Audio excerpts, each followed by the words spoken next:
All right, hello everyone, and peace of Christ to all of you. Please invite your friends and share the link with whoever you know. Today, our topic is about Shia, and we always talk. Usually, we talk about Sunni because they present the majority of Muslim population. Uh, but Sunni is many sect too, same as Shia. Shia is not one sect, but all roads lead to Rome. Shia are people who really worship the family of Muhammad, specifically the family of Ali, starting from Ali and his children. The Shia, they have many beliefs. In Arabic, we call them batin wa zahir, which mean outside belief and inside belief. Shia, they practice taqiyya as daily bread and breakfast, which mean when a Shia he says something to you about his religion, does not mean he mean it. As an example, there is a person, all of you know, his name is Imam Tawhidi.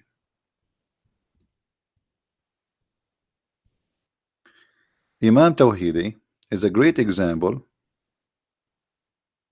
of Shiaism. Professional liars, and he is willing to say anything to make you happy.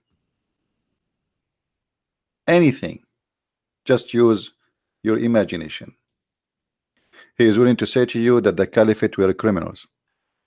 He will say to you, there is Muslims who commit a crime, blah, blah, blah, blah, but he will not dare to say the truth, which is what Shia believe, that they already believe in violence too. So, they have a very sneaky way, the Shia, in order to deceive you and make you believe in something how far away from what they believe.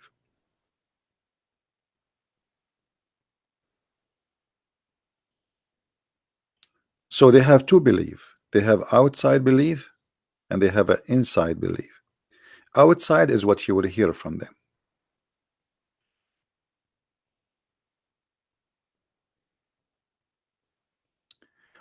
What I stand for is stabilizing or establishing, sorry, a global peace. That is the big fat lie. Ali, the one who he follow, he was the biggest criminal ever in history. Actually, Ali, he killed more people than Muhammad himself. So the guy who want to establish peace, he follow Ali. You see how they lie? Condemning terrorism, Ali, he burned people alive. Ali, he burned people alive. Gender equality, the Shia believe in renting women, the same as the Muslim Sunni. The Shia believe that a man, he can beat a woman. Tolerance and love, absolutely, to the point Shia and Muslims, they kill each other until today. The whole war we see in Syria and Iraq is about Shia and Sunni. The whole war we see in Yemen is about Shia and Sunni. The whole war it's happening in Pakistan and it's about Shia and Sunni. Everything and Afghanistan it's Shia and Sunni, but they believe in tolerance and love. And if we ask this guy where he got this from, this is why he will never dare to even get close to me. We offer him to debate me, but he wanna join David Wood. You know, I'm not lucky. David Wood, everybody wanna join him, but nobody wanna join me. So today we have a sister who she is an ex-Muslim. She asked me if she can call, and I will let her present herself. She is from Iran, and she will call soon, and we will hear some of her story, and then we will continue our conversation. So please invite your friends. And if you are a Muslim, feel free to post a comment. Remember, our teaching is not about against Muslim; it's against Islam and against scholars and liars, or they claim to be leaders or imam, etc., but they lie to us. We are here to fight lies, as simple as it is. Uh, we will call our sister here and see if she is on ready.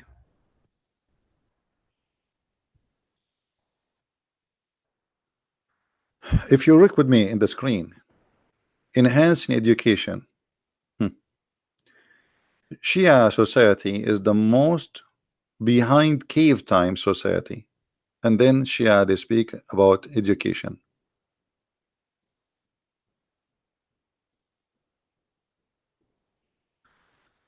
All right, I think our sister, her name here, Shahbaz, Shahbaz. I don't know. So we will call her. Let's see, Shahnaz. Sorry, Shahinaz. I think.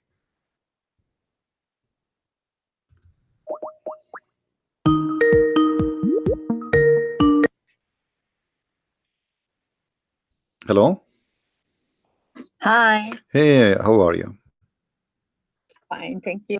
Uh, Is my voice okay? I think your voice is fine for me, and I hope it's fine. It's fine for everybody. Uh, we were talking about the Shia as we, like you asked me because you are coming from a Shia background yourself. So before we start Sure. talking, maybe you can, present yourself, who you are, what you used to be, etc. And you can give only give information which you feel comfortable to give, please. Thank you. Uh, so first of all, I think I hear myself double. I lost Can you. you hear me double too, or? I lost you. Okay, go ahead. Say again. Okay, so I have a really good connection. So, but I just want to know if you hear me double or not, No, I hear you because fine. I I hear hear. you fine. Okay, sorry. So first of all, I want to thank you, Christian Prince, for doing this, because obviously I have no a, public channel or anything. I didn't inspire to have one, but you take a lot of time and you're very humble. So I want to thank you for not caring about fame or anything, and just as someone asks you something really in a random place, like, can you speak about certain issues that's really important, you just said yes right away. I think that's awesome. And yeah, I'm really I feel honored to speak with a person with such a heart. Um, about me, I was a born Muslima child. I mean, like, I never chose to be one or be born in a family or in a society that would dictate Islam as the norm, not as a choice. So I went to a Islamic school in the Middle East, and from in Iran. This is where I was born, and from a very young age, I remember creeds like "Marg bar Israel" and "Marg bar America," which is held to, or death to America and death to Israel, Mhm. and certain stuff. But as a very early age, my mom shunned Islam because it was just in before that, it was some kind of a cultural Islam that Iranians didn't know. They thought it was such a good thing, and you would kiss the Quran and you would put it aside and everything, but you would try to be your inherently, created person that God created to be good, in a, in a fashion or sort. They try to be good people. But in the 40 years ago, Islam came to Iran as some kind of a modern. It was modernized by Khomeini, and it was a very different concept. But so Shia Islam for me as a person, and for my background, my mom, kind of was in a very caliphate kind of, in the name of republic, but caliphate kind of way, came into Iran, and we flee Iran. So my background is just 8 years in a country that was Islamic. After that, my mom went totally. She said, if this is God, because in Iran you say Khoda Hafiz, which means may God be your protector. When you say bye, that's our bye.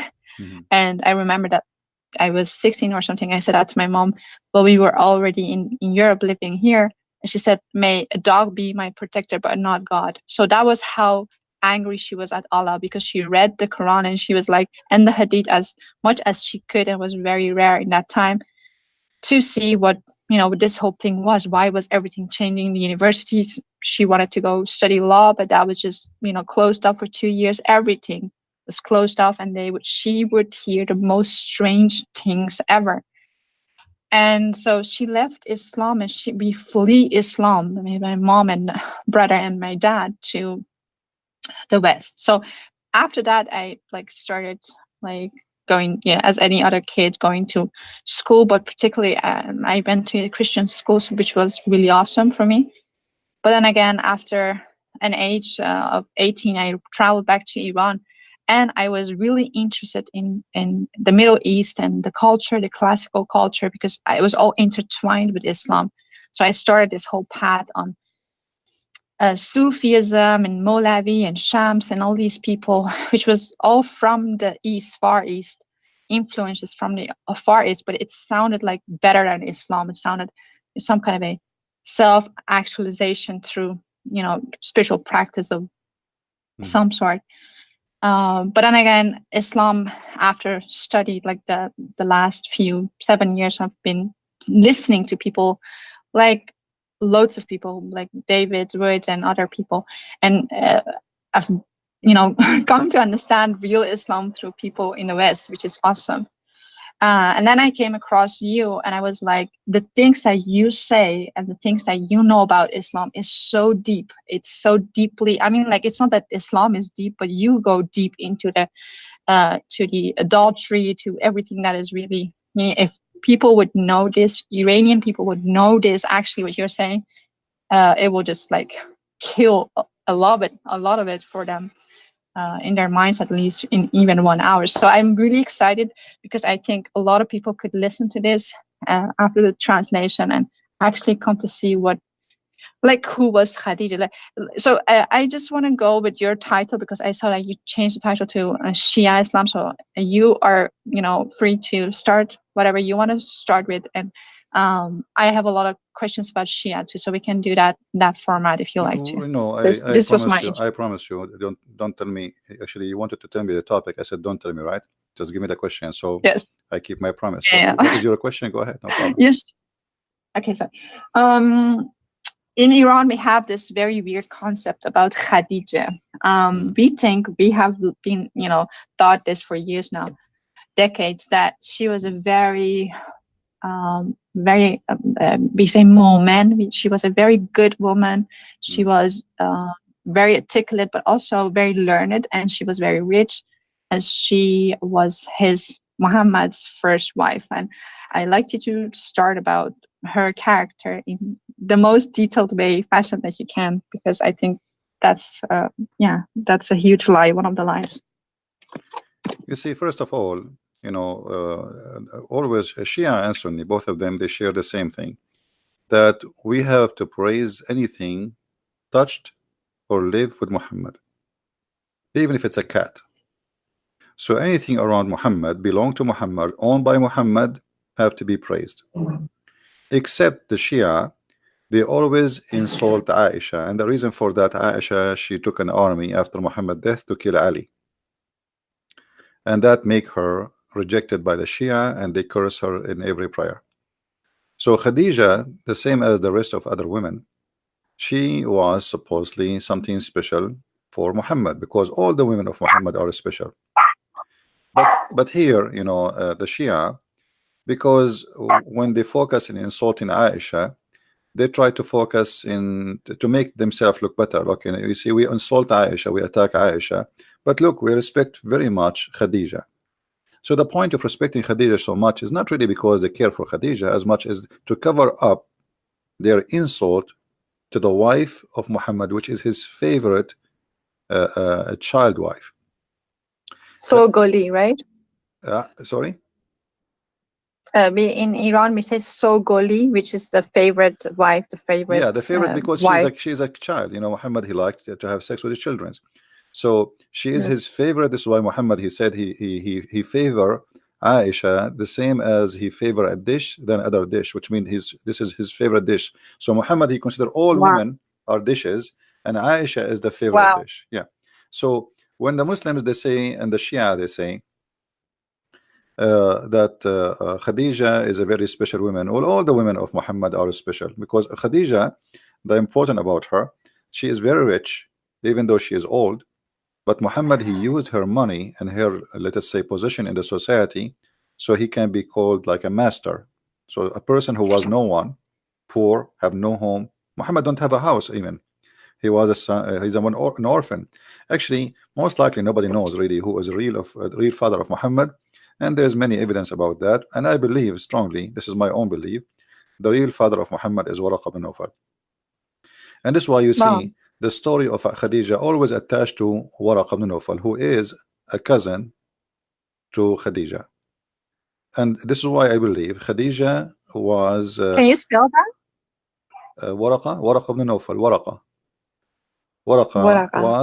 was a Nasara, not a Christian. You see the Quran, if we go in the Quran, we will find that not a single place the Quran says the word Christians. The Quran call us Nasara. And we as Arab Christians, we never use the word Nasara. We do not know even where this word coming from. Let us say, generally speaking, unless you are a very educated person to know.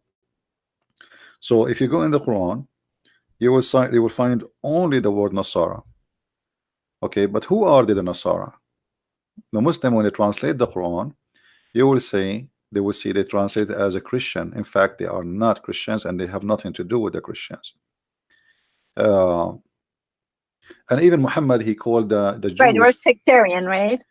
Nasara is a Christian cult, which is the same as Jehovah's Witnesses today. They are not Christians. And Yeah, they're sectarian. Yeah. yeah, in the same way, for Muhammad, he don't even know how to call the Jews, so he called them Yahud. But Yahud are Yeah. not really the name of the Jews. How you can call them Yahud? Because even the word actually in English Jews is not really accurate, because Yahud is, you are talking about a specific group of the Jews, not the Jews. Yes. So Yeah. Muhammad, he do not know how to call the Christians. He misquote the name of the Christians, misquote the name of the Jews. He called the Christian Nasara, he called the Jews Yahud, and both are wrong.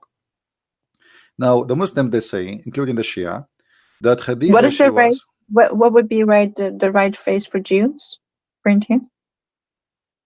but, the Israeli, because simply they are the Ah, children of Israel. exactly. Yeah. Uh, like Jacob's name. That's how the yeah, tribes tell. actually, Yeah. even the Quran kept them called them that name many times. But Muhammad, when he want, he called them Yahud. When he Yeah. want, he called them the children of Israel. And So what does that mean? Food. Yahud is coming from the Yahuda. That like there is a maybe we Who can make a betrayed sections. Jesus? No, like there's a tribe. The Jews, they have a tribes. So uh, every tribe have a name or have, let us say, a title. So Muhammad, obviously he cannot differentiate between a name of a group and the belief, because Mm, Yahud is not a belief. Yahud is just not a a belief. tribe. Yeah, Yeah. it's a group of people who belong to like um, Certain tribes. a, Yeah. a tribe, or let us say an ethnic, or etc. But the Yeah. Yahud is not all the Jews are Yahud. You know what I mean? So not all the Jews are Yahud. So what do you mean when you say Yahud? So, and the same when they say the Christians, they say the Nasara. There's not That's even a right. single Christian is a Nasara. So who is a Nasara?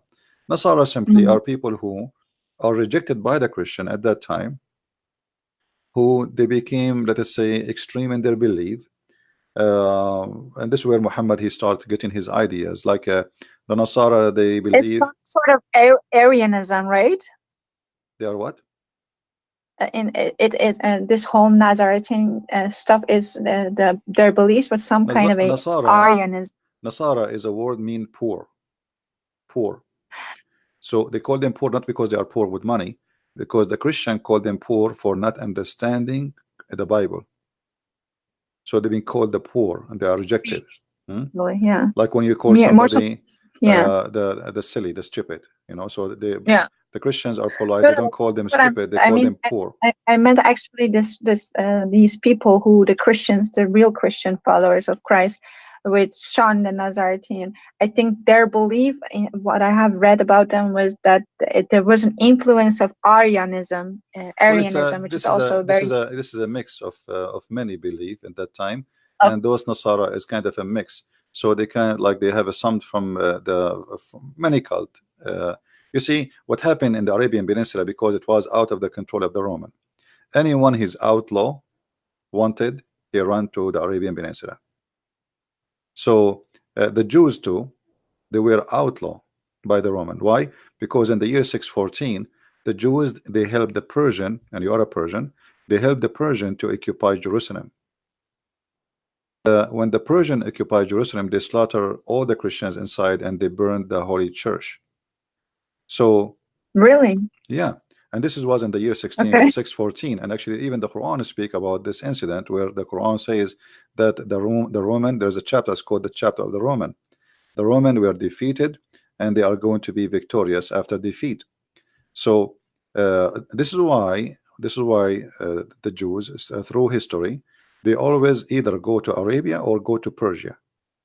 Why? Because both territories is out of the control of the Roman, they become Christians.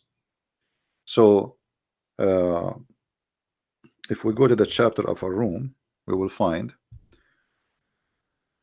chapter 30, verse number 1 and 2. You know, the Roman has been defeated in the near year, land, which means the most close land. So the story here is speaking about what happened, and Muhammad, obviously he was under the influence of what's happening around him, and he add anything to his Quran right away. But because of those things, because the Roman became Christians, and the Christians did not allow, let us say, I'm talking about kings now, they did not allow those people to practice their cult between the Christians. So they run and they escape to the Arabian Peninsula, or the Jews, they escape, most of them, to the Persia. Actually, until now, there's Jews in Persia, right? So Yes. and actually, in Iran before Islam, the Jews, they are very important in the world of politics in Persia. But then when Islam came, they stayed there Yes. because they established their own businesses, etc. And the Persians still they use the Jews for many purposes, to be like a connection, a bridge or connection with Europe, same as the Christian now. You see, the Christians in the Middle East, all Middle Eastern countries who has a Christians, the Muslim countries, it's very important for them that they have a Christians in the Middle East. It's like we have a hostage here. If you do something to us, we will take revenge of your Christians. When the Catholic Pope, he said Muhammad, he brought nothing but evil, many Muslims countries, they start burning churches, attacking Christians in the Middle East, in Pakistan, in India, etc. So always the Christians in the Middle East are a kind of a hostage, so they can force, let us say, their own agenda. We have something in our hand belong to you. But things are changing.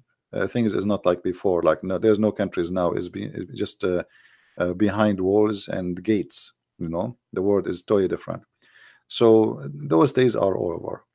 However, Muhammad in his time, he used the Christians, or let us say the Nasara, and he used the Jews for a certain time. But when he did not need them, he decided to kill them, as we see in chapter 9, verse number 29, where he says, go and fight those who believe not in the Prophet and his religion. So this is the reason to kill them until they pay jizya, which means Muhammad, he won their money. He knew that they are rich, they have money. So if they pay me money, I will not kill them. And this is additional proof that Muhammad is a false prophet, because what kind of a prophet he compromise? If you are trying to kill those who don't believe in your God, and that is a crime which should not be forgiven, well, how you let them live if they pay money? And what is the need of God for money?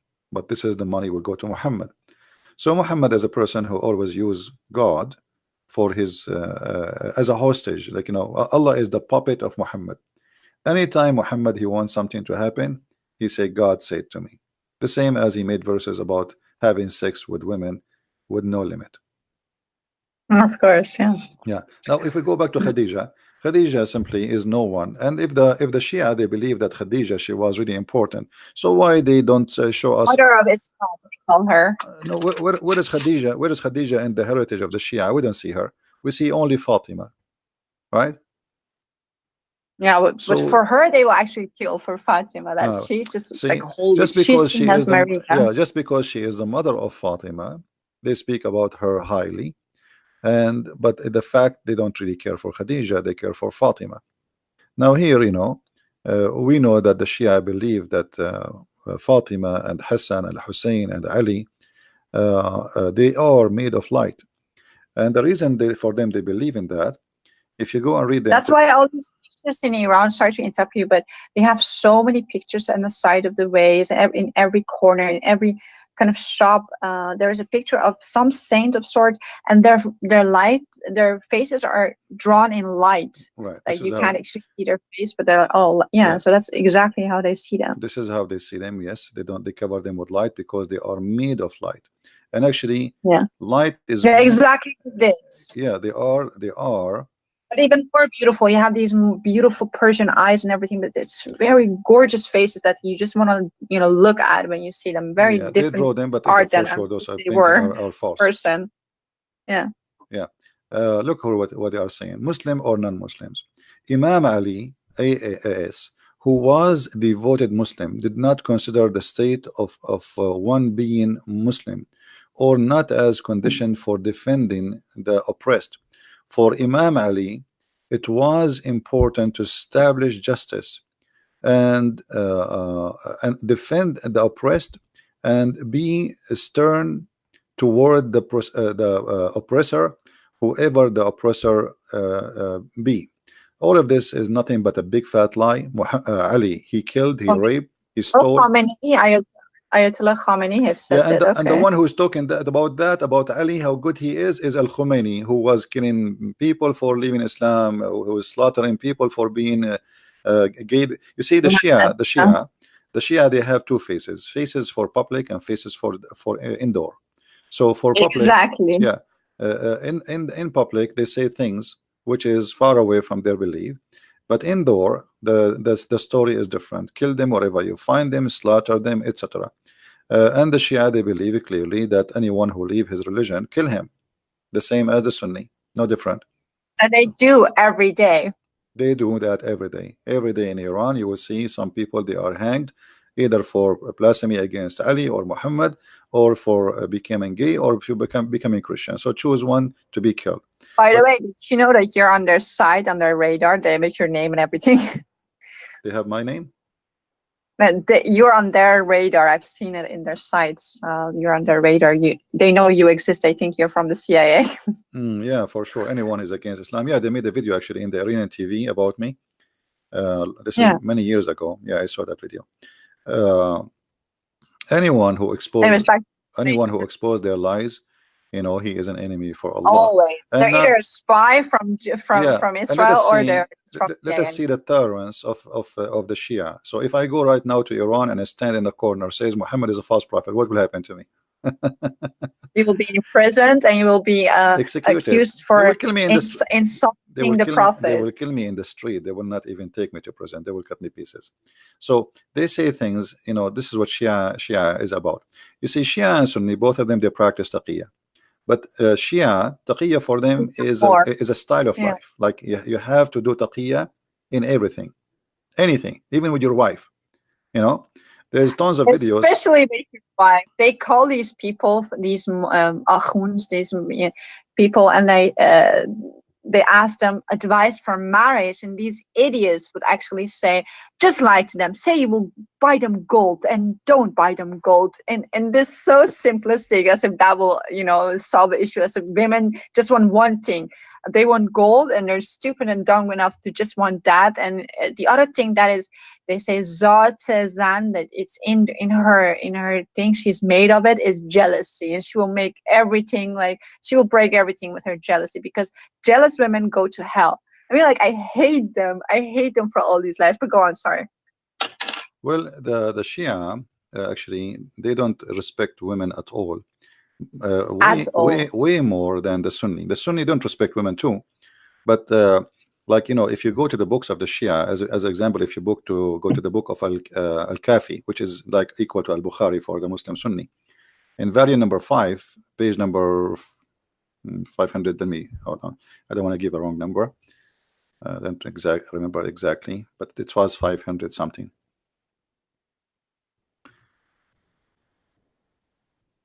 Yeah, page number 510. Okay. Okay, I just open it. So the Shia, this is Shia, this is not Sunni, so Shia cannot complain. The Shia, they believe that women, when women she get older, she lose the best of her good. She have two part. She have two part of her. One part is for evil, and one part is for her beauty. And when she let me translate in English. I will use Google translation here. Let us see.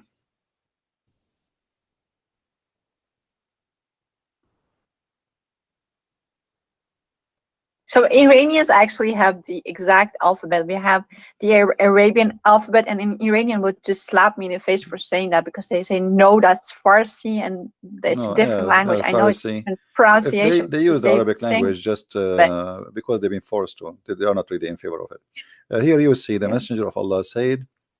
Uh, let us see what happened to the translation here. That there is the women when she get older. Okay, he said if a woman grow up in age, the both end of the better side goes, and her evil remain. I don't know if you can see the text. Can you scroll up a bit?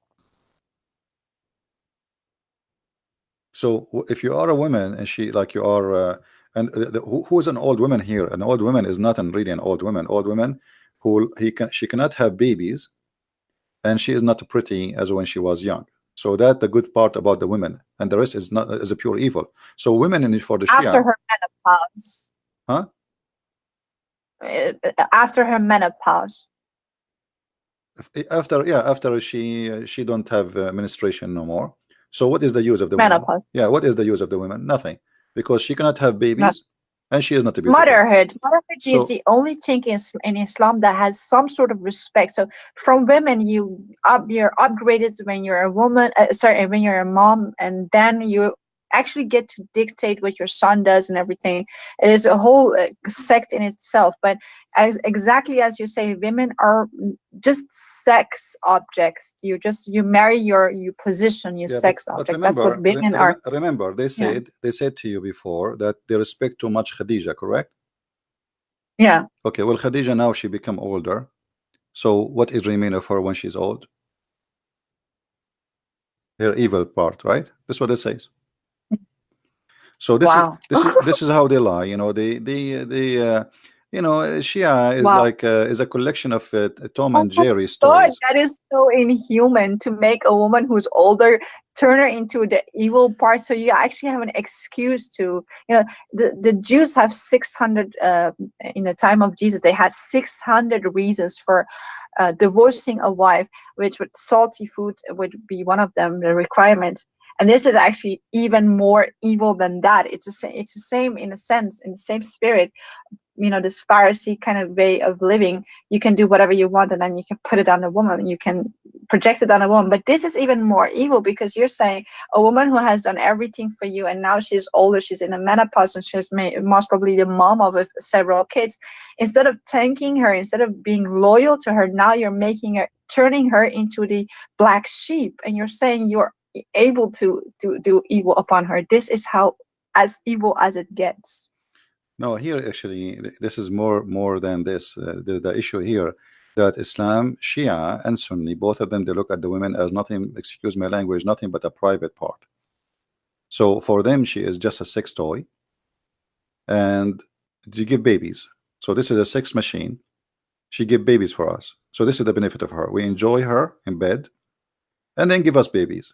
So if she don't have the beauty and she don't have the basis, so what is left? So what the Muslim Shia and the Muslim Sunni agree, that she is nothing but an evil sex machine. And if she lost her beauty and she cannot have babies, so what remain? The evil, because this is what she is. So there's nothing, Oh, nothing good. There's nothing good on the women. So this is how they lie when they say, okay, we respect Khadija. Well, Khadija, she was an old woman already. Actually, the Shia, they but say that Khadija was, she was the master of Muhammad, because I think he was her sex toy, and I think she was so rich and so influential. If he would come with these ayahs, with these surahs, he would be beheaded by her.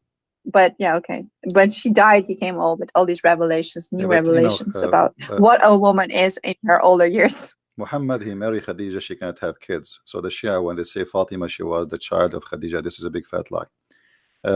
Wow. Yeah, because Muhammad have no children. Those are the children of Khadija. You know, if think about it, Muhammad, he have a child from Khadija. Okay, he married 13 women and he slept with tons of slaves after that. He could not make one of them have baby, you know. So Muhammad They have say no they all children. died.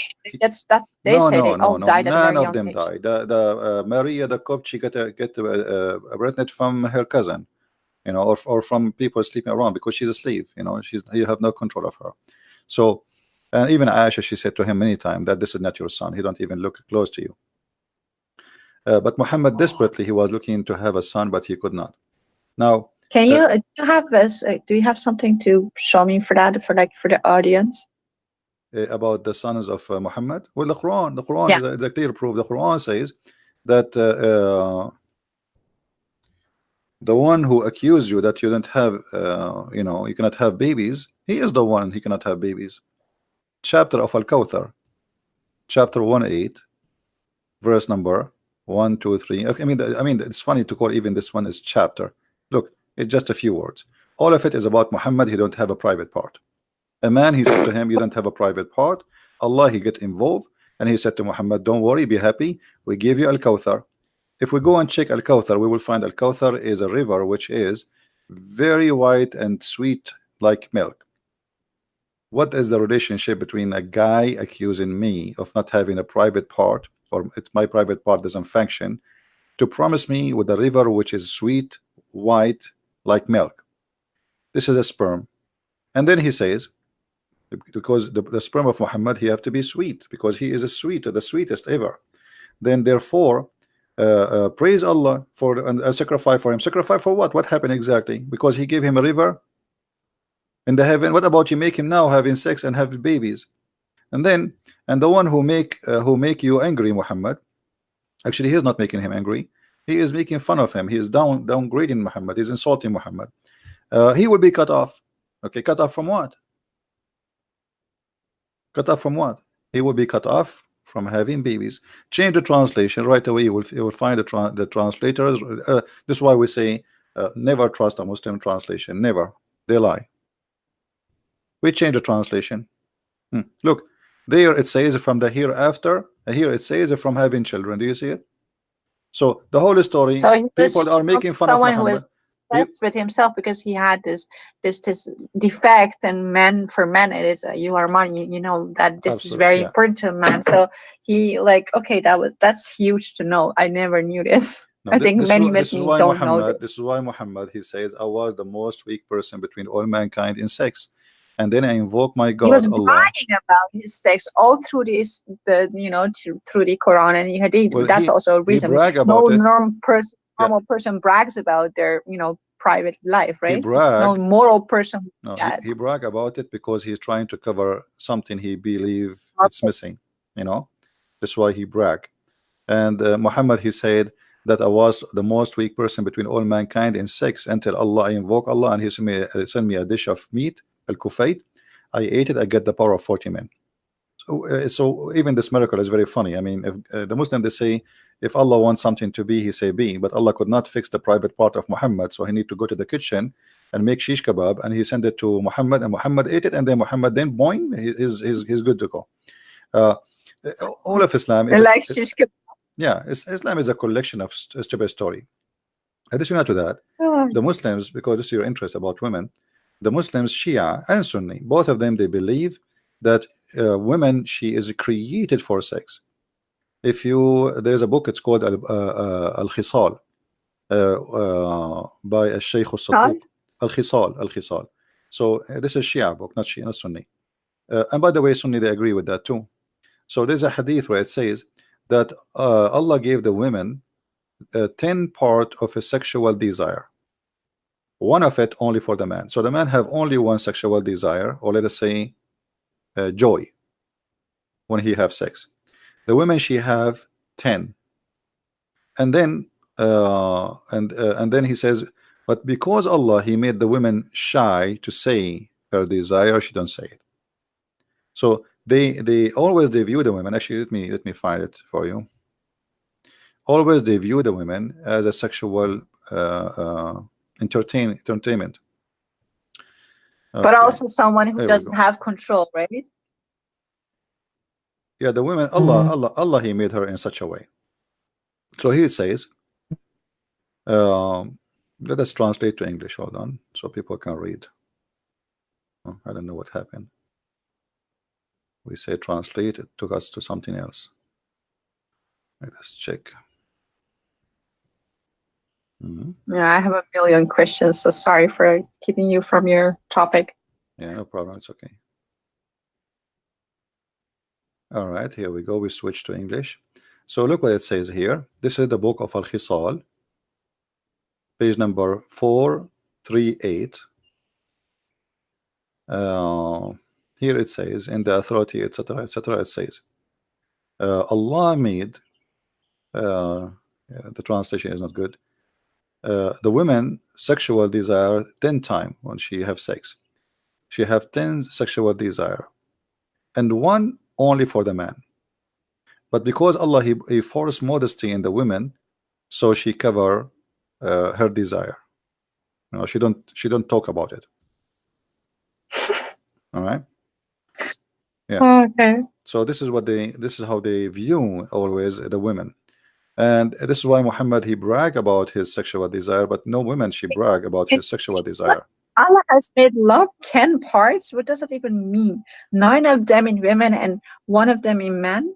It's Well, just so he gave the poorly women, written. he gave the women, this is why Muhammad, he says the women, she have 10 private part. 10 private part. One of them is her What does private that part, the one between her legs. The rest are her hair, her voice, her eyes, all of them. Women, she is all is a private That's part, why understand? we have to cover up all these parts, Yeah, right? because this is when she get married, she cover only one, and the rest is still exposed. So she have to wear the burqa.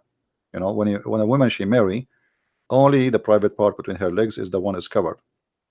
Uh, and then the Muslims, actually, the Shia, they go farther. This is why I have my book Sex and Allah. People can read it. The Shia, they exaggerate and they speak about. They are obsessed with sexuality, obviously. So they claim that the women, because their imams, they told them that women she have 10 sexual desire, and if the women she got horny, she can really do what 10 men cannot do. All right. So uh, uh, let me find this.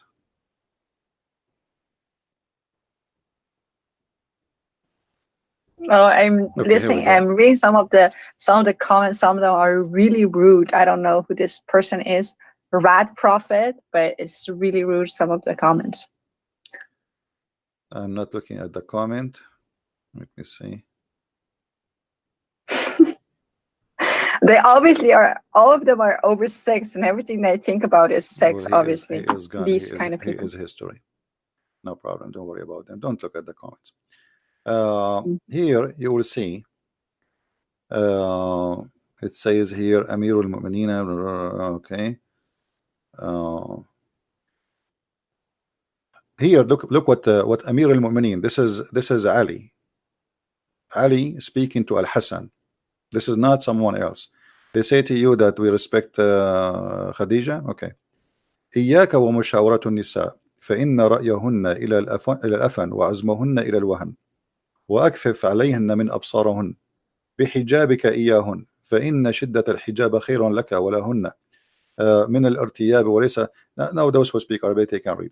So Ali is saying to Hassan, Al-Hassan his son, never take an opinion of a woman, because their opinion will take you to be destroyed, and will make you weak. Never take their opinion. And then Wow. you have to cover them. You have to cover them from all eyes, which means nobody can see them, by wearing the hijab. And the more hijab you put, the better for them, which means the more you cover them, the better for them. And then he says, and they should not allow anyone to enter upon them or to get out, and never trust them. Never trust them. If you can do that, they will never know a man except you. Wow.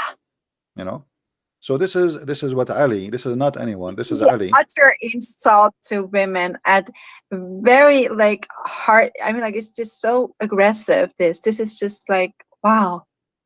Yeah, that's And it is exactly what the culture is. This is backed up by the let us culture, the see. way they Yeah, speak to women, the we way will they see treat if we women, translate. the things they teach their sons about their future wives, which is so weird because there's themselves they're women who teach their sons these nonsense. Wow. You see, we try to translate in Google Translation. It's coming close, but it's not really accurate. So he is warning Hassan. Ali is warning Hassan. Never take a consult with women because their opinion will destroy you and will make you weak. And they have to cover, always to be covered, and they should not know any man except you. And this is the only way to make them know only one man, which is you. You know. And Oh, because they're so crazy they can't even control themselves, and they're just like these demonic people who just want sex, right? no, the reason, you see, the reason is to say such a thing. Like if you cannot see any man except a one person, then you will not see how bad he is if you cannot compare him to other men. You know what I mean? I mean, he will be good anyway. I mean, okay, your husband is evil maybe, but if you cannot compare him to something better, how you will know that the other one is better? So the advice is, don't let your wife see someone else, so she will never recognize something better than you, and she will never know a person except you. Wow. Yeah, yeah. Put her inside her burqa, and then she will never see anyone except you. So But female mutilation and everything that comes from it is all from this idea that we have these 10 parts and all we do is think and we are just uncontrolled because loads of us come actually according to what I've understood from what you tell people is some of us are even made from kind of like some demonic being or we come from hell or whatnot, and just like we're just like creatures less than what we are in actuality. So we have to be controlled, we have to be treated this way, and we are seen for something that we are not. And the whole society is the whole society in Iran, and the biggest society I think problems between this Islamic society is this whole obsession with sex, which you well, see left and right everywhere. because Islam is a sexual cult. Everything in Islam is based Yeah. on sex. So this is why we cannot really we cannot be surprised why they are obsessed with sex. Let us, if we go and see, try to find what the Sunni, like the Shia now, they said 10, she have 10 desire. The Sunni, the Muhammad, he said, according to the Sunni, she have 99 desire. Actually, some Shia agree with that. So the women, she have 99 desire. Let me see if I can find it. Oh God. Yeah, the women, she have 99 desire. And that's why they call us Jadugar. They call us all these Afsungar. And Persian people who listen to this, they know what these terms mean. We are some kind of a beings. We can bewitch man. That's how they think of women who are very sexy and stuff. yeah. I'm trying to find the hadith about the women, she have 99 sexual joy. And here you notice Muhammad how much expert he is, and how many the women, how many sexual joy she have. This guy, he have a degree and he study women carefully. Let us see this one. Okay, let's see here.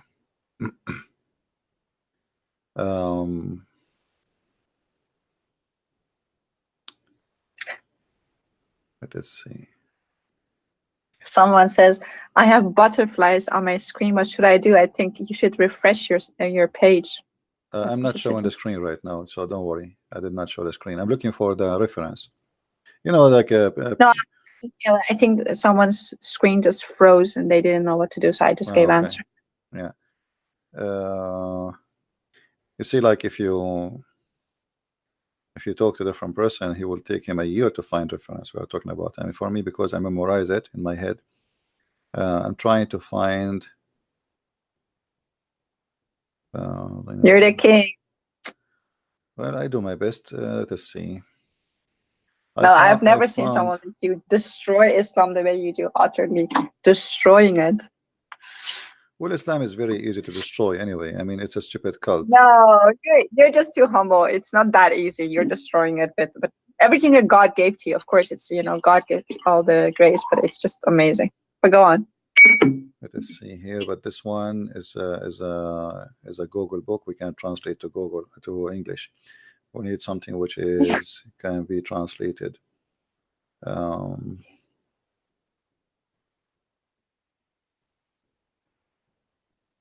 well, look So like people we have no seem choice. to be We have to about me show. being a Muslim. They think I'm not a real Muslim.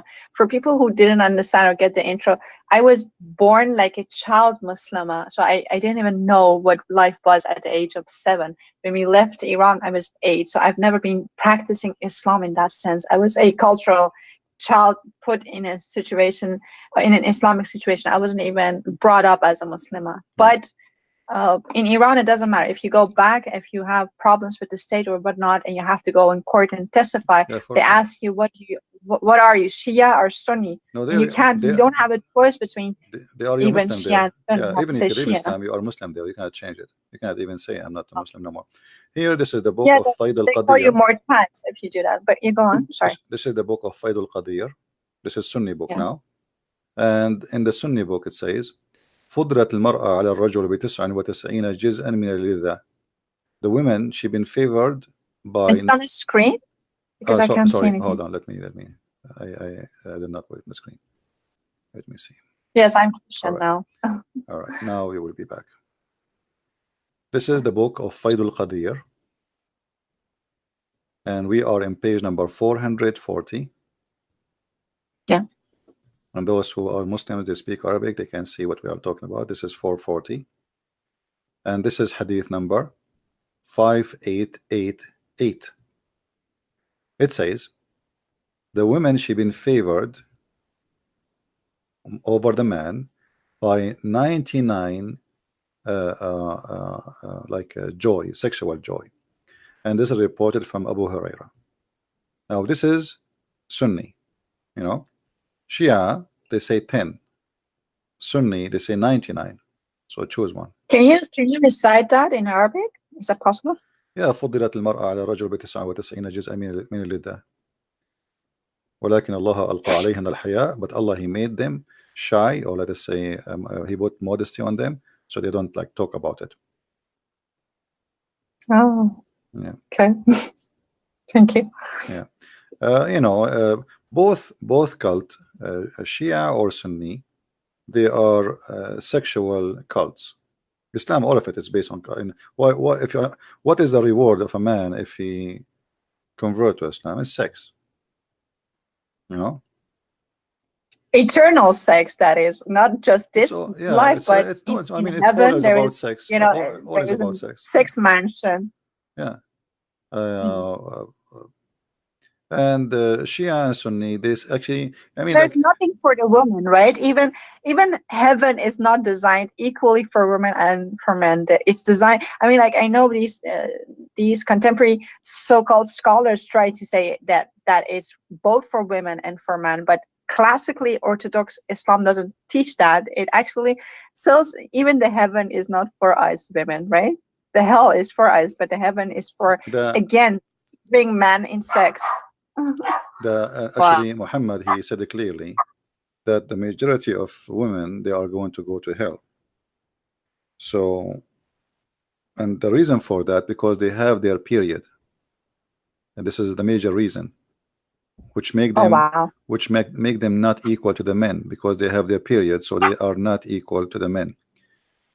This is the hadith of Muhammad here saying, "O women folk, you should give a charity and be diligent in seeking Allah and forgiveness, because I have seen which means the way he went when he went to heaven, he saw that doers of hell fire are women amongst them. The majority they are women. And Muhammad, he asked them there to give donation, so Allah will forgive them. This is the whole point. He's scaring the women, and the women they Wait, start. just for a second, I need a second here. So just imagine and this is something I just remember from my childhood. Just imagine for a second teaching little girls who for the first time come to know who they are, who they are in the presence of the Almighty God, and they're this is drilled into their beings that they are less worth, they have less worth. It's just insanity what that does to a society. Yeah. Sorry, just Well, go on. it's the concept of this cult. It is, you believe in Muhammad, we give you sex, and we give you money. That's the whole. This is the whole Islam. To summarize it, you will be 10 times rich than any king in heaven, which is funny because heaven is supposed to is for free. So what I would do with the money? But Muhammad, he said, in the heaven there is a market where you can spend your money, and in the market there's images of men and women, and if you like an image, you can pay and have sex with that image. Uh, and this is the whole idea, of Islam. What is the reward? If I go right now and I join Hezbollah or ISIS or Al Qaeda, what Allah will give me? Sex. That's it. A lot of Women, sex, yeah. endless sex, Not yeah. you see. Or whatever your right hand possesses, right? That means endless. Actually, like you see, when we say 70 women, the 70 women, let us say 72 women, this is the lowest. Every woman, she have a 70 wasifa, which mean maid. And every wasifa, she have another 70 maid. So what is the total? You have thousands. This is for the lowest Muslim. For the lowest. Yeah. For each one of them, she have 70, and the 70 have 70. Muhammad is stuck with the number 70. So the whole cult is about sex, and always this cult put down the women. As you see, women, when she get older, the good part of her is gone, which is babies and sex, and then the bad part is the remain, which is evil. This is why Muhammad, he claimed We're just machines. We just give you babies, and then you yeah, get to call us demonic. Muhammad, That's what. he said, you see, the Muslims, they say the Christians are funny when they claim that they believe in the original sin, right? This is what they say. But look what Muhammad, he said. The prophet, and not only that, I saw like that and etc. They say the Christian, they blame Eve in the Bible for the sin of Adam. That's not true. God, he punished them both. He did not blame one.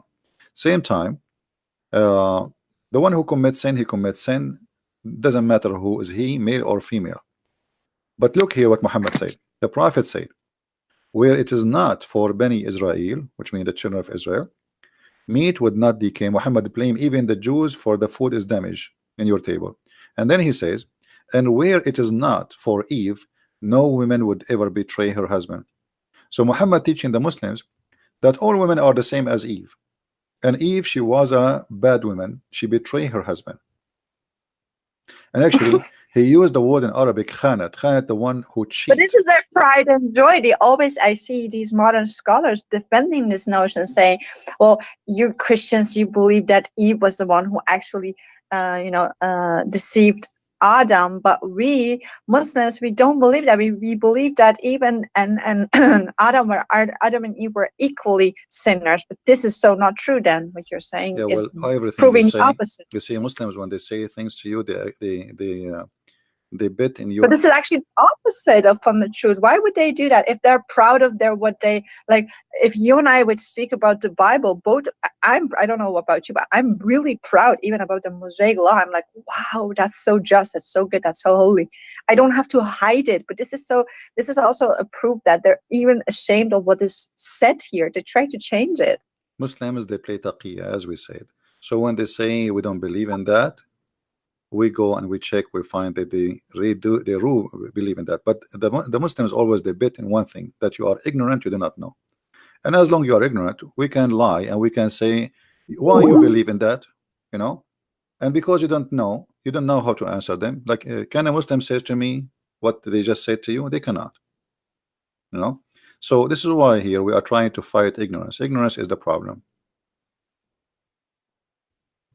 Do you hear me? Yeah, I hear you. Yeah. So this is why Christians, when they listen to us, they need to take notes, save reference, because those things, the same as they say to you, they will say to them. And if you are not a person with education, you do not know what to say, and they shut you up. You know? But here, Yeah, actually, here you it's notice not even Muhammad. possible. It's not even possible, I think, in a theological way in Islam to critique Islam, right? You have no right to do that, even as a man, not only You as don't a have woman, right but for what? you I don't know. understand what? You don't have right to do what? So I thought this was some kind of a theology, Islamic theology, that there is no position, no one can take a critical position. I mean, like what Molavi did in Iran. I think he was the grandson of Ali. This is how I have perceived it to be true, and he came with all sorts of objections against the orthodox kind of Islam, and he was seen as someone who is not a is a murtad. He's not a Muslim anymore, because so whenever someone poses something, even within some kind of a understanding of Islam, but difference from idea, that person is seen as, whether man or woman, as seen as murtad. So I think this is a theological thing that no one is able, or no one ought to critique Islam in a Islamic format, right? Or is that just for women? You see, this is not about a mullah, not about a Muslim, not about. This is what the cult is about. The cult is made by the man for the man. So whoever is reading the cult, studying the cult, he have to understand that this is a religion made for the benefit of the man, and the woman, she is just a sex toy. So no matter who Mm-hmm. is the one is talking, no matter who is the one is reading, no matter who is the one is listening, this is the concept, and this is the benefit, and this is the target. The target is, you believe in Muhammad, you go to heaven, you have sex. Women are made for the man for sex, and in the Yeah. heaven, those women, Allah will even take from them their jealousy, which means you will become a sex toy. You have no feeling. So your husband, he can So sleep can around. I ask you something about Hmm. this jealousy? So they always drill us women in Iran. Jealousy is such a bad thing. You have to control it, because real women actually accept the second woman, stuff like that. They want to, really drag that. But so what does ghairat mean? Like, do qayyur, ghairat, Ghira, when you ghira, actually, yeah, ghira is jealousy. no, well, ghairat is jealousy. Yeah, the ghira Okay, is, so I thought Khairat means what we believe in the Christianity to be zeal for God, righteous jealousy what God has for us. yeah, jealousy have Does many Islam meaning. have a Jealousy have many meaning. Depends, you are jealous about what. A woman, she can be jealous from uh her husband. He's talking to some women. So so but I mean, like, when the man is actually becoming Ghairati over the woman, that's seen as some kind of a good thing to have. That is, it looks good at a man. But when a woman is getting jealous because righteously her man is looking at a other woman, or he wants other women, he is thinking about other women, we are called jealous for feeling that. It's so unfair, that the whole thing is so the utterly jealousy, unfair. the concept of jealousy is about owning something. So since we are childrens, when we are childrens, if I have a toy and I am a child, and then another kid, he come and he play with it, I remember that this is my toy. So I want to take it from him, and maybe I will cry, or even I will beat him to take it back. So jealousy is the desire to own, not a desire. It's not really a good desire. It's about owning the person or owning something. So some people, when they marry a man or a woman, when they marry from somebody, they say they are very jealous. Why? Because they believe they own you. You belong to them. So you cannot even talk to someone else. You cannot even have a freedom to say hello to someone. If you look somewhere, he will accuse you with something. That is a sign of obsession, of ownership, and not love. This is not love. This is ownership. So Muhammad, when he said that Yeah. the women in the heaven, Allah will take their jealousy, he is trying to solve the problem, because the Muslim men, they have many women and they keep fighting, and even Muhammad himself, his wives where two parties and they fight each other, even they throw rocks at each other. So uh, this problem, anyone who have many, But was that because of Muhammad? I mean, like, I can't even imagine someone loving him. I think, well, I don't know if you've ever read this book that they this are not loving Iranian him. lady. They are not loving him. They are fighting over property. You see, if you Ah, go, if you exactly. That's what I want to say, because he's so unlovable. So they can't be fighting over him. So they're fighting about no, poverty. That makes sense. yeah, if you read the hadith, the fight is about Bintu Abi Quhafa, which means Aisha. She was Yeah. uh, when uh, the prophet became like a king, right? So he's a king, and he received gifts, bribe. If you want something from the prophet, you want him to do it to you, you give him money, and he made verses about it in the Quran. So Aisha, she is in control. Aisha, we say she is young, she is a child, but she is evil, obviously, and she is taking advantage of this old man, who in now he is obsessed with her over the other woman because she is the child, young, a wife. So he enjoys sex with her, and obviously now she is getting older. She is maybe 14, and maybe her mother is teaching her. Obviously there's somebody teaching her. So Aisha, she made all the people, when they receive gifts, they have to bring the gifts to her house. So what people do, if Muhammad visiting different wife, they don't bring gifts. They wait until it is in the house of Aisha. Why? Okay. Because Aisha, she have influence. Maybe she sit in his lap and do some belly dancing, etc. And she say, do this guy, he sent us a gift, he's nice, etc. So she convinced him to agree. So people, they learned that if they send their gift to the house of Aisha, what they want to happen, the bribe will function. If they send their She's a gift, genie in the bottle. Okay. yeah, it's a fighting about, not about Muhammad. The hate in front of us, actually telling the story. And they came to him, even they sent his daughter, supposedly Fatima, asking him to be equitable, you know, regarding the matter of daughter of Abu Quhafa, which mean Abu Bakr. And Muhammad, refuse. He says, um, you know, refuse to accept what they are asking him for, to be equitable, which means to be justice. And this is a clear proof that Muhammad himself was not justice, even in the money. So Aisha, she got all And the this, gifts. this is one of the laws they brag about. So they always say men, they have the ability to marry other wives, but the first wife should actually totally agree, and she No, that's should false. give consent and That's false. everything. There's nowhere That's false. anyone he's saying that women she have to agree is a big fat liar. Let us show us the reference where he got this from. That's a big fat lie. That is a big Oh fat lie. wow. Yeah. So that's something they want to, And there is in. no women would agree. I mean, it might be rarely occasion, like somebody, he cannot have kids. His wife, she know that he's a nice guy. He's a good for her, and he don't want to marry anyone, but he want to have a kid. So she said, you know what? Okay, marry some other woman, maybe because she think it's her who cannot give him a baby. But this is rare. There's no woman she like to share her husband with others.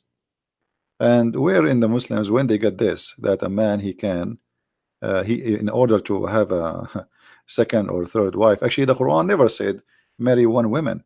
The Quran says go if, which means have sex with a woman and a two and a three and four. But So is this also how Arab people actually really understand it, or are they as ignorant as we have been?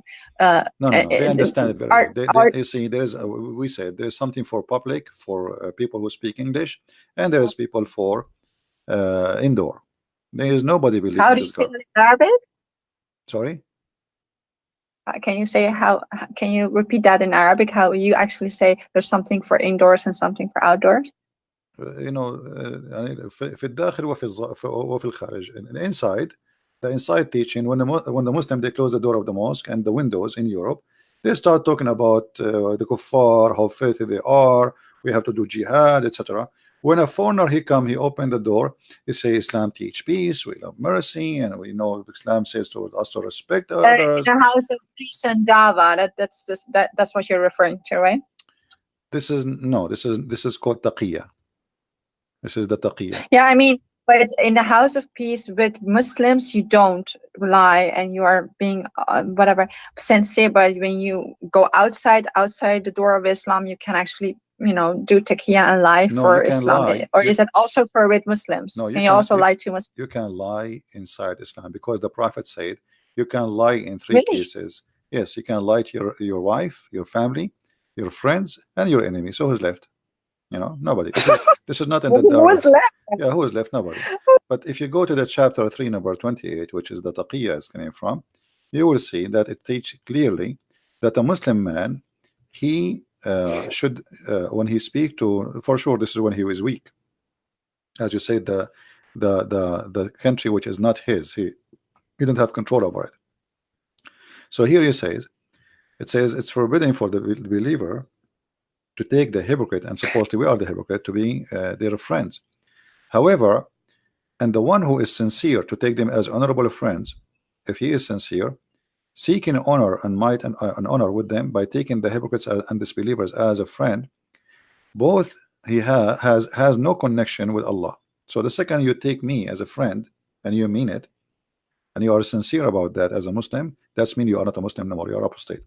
So he have no protection, no connection, no honor, no mercy. So the Muslims can kill you, rape your wife, take your money, unless this is the exception. So I thought that. there's an exception. Hold on. The exception is if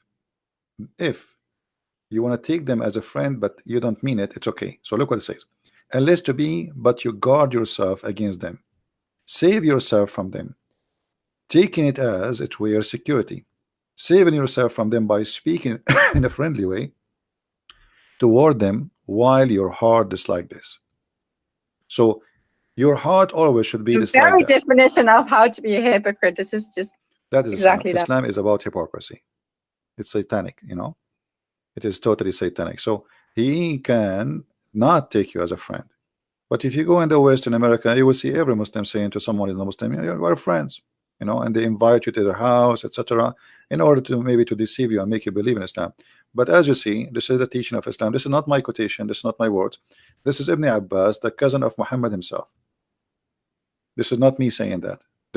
And this is, by the way, the official government website of the King of How is Jordan. he a cousin, by the way? We don't know anything about Muhammad's father, even. How can he be Well, this is a what they say. cousin? They say that this is his cousin. His name is Ibn Abbas, and whatever they say, we go with it. No problem.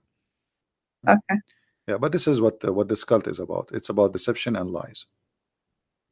And you specifically, most of the things you said tonight was about Shia Islam. Someone, Almir, I think she's Iranian. She's complaining about deriving from the topic, but it's all between Shia. This is all Shia Islam. Yeah. So, can I ask a different question also about Shia? Right. So can you tell me more about the character of both Hassan and Hussein? Because that in Iran, Hussein is praised actually as a maybe because I think Muhammad, as you said, is Hamd bar Ubad, like the one who is being praised, right? So he could be anyone.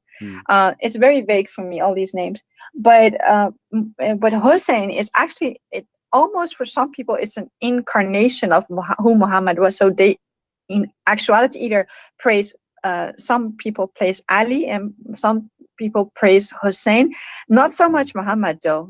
I've never they say like salawat bar Muhammad or all of Muhammad and stuff like that, but praise be upon Muhammad and his followers and his family, but like it's still really vague for me. Do you have more information, cultural information, like and background context about who Hassan and Hussein were and their lives? And do you know something about this epic fight that he had, and he brought his son into that fight, and what happened to him, which made him shahid? There's many stories. All of it, obviously, it's a fabricated stories. As an example, Ali himself, he was not born in a normal birth. His mother, she gave birth to him in the Kaaba. This is Shia stories, this is Shia stories, and there's no source for it. I mean, Shia, they have tons and millions of stories. So uh, uh, he is the only one who was born in the Kaaba. You know, Some sign with Jesus figure in actuality. yeah, they have like a lot of stories uh, about Ali and about Al Hussein and Hassan. Uh, like as an example, when Fatima, First of all, what they sorry to say this, but first of all, what does it mean, Hassan and Hussein? Can you explain what the names mean? Hassan mean good, like Yeah. good and good. Hassan and Hussein is the same actually. Oh, really? Both, Okay. yeah, both are like Good. the good and the good, you know. So Hassan The and good one. Hussein, like the one is good and the one is uh, uh, the source of good, or let us say um, it's about being good. You know, it's not really too much different. But the Mhm. it's not here that not a problem. The problem is that the Shia, they believe that Al Hassan and Al Hussein, they are created from light, and Ali. Now they don't mention Muhammad too much because simply Muhammad is just a cover up. You see, the Shia don't really care for Muhammad. They care really No, for Ali and his family. But Hussein. Yeah. Muhammad is a cover up to make themselves look like still we are a Muslim, you know. So the Shia, they believe, and they have their own interpretation for everything. So they say that the Quran says that Allah said that Muhammad, he is a light, he's a lamp. All right. And Yeah. from this interpretation, they say all the family of Muhammad, they are made of light. They are creatures made of light. They are not human like us. Mm. There's many videos on the internet actually speaking about this issue, that they are really made of light. They are not a human like us. They've been given shape of a human, but uh, they are not a human. They have the look of a human, you know. Uh, and then they involve Al Hassan Al Hussein, that they are the one who can take you to heaven. As an example, let me see if I can find some stories about them. Um,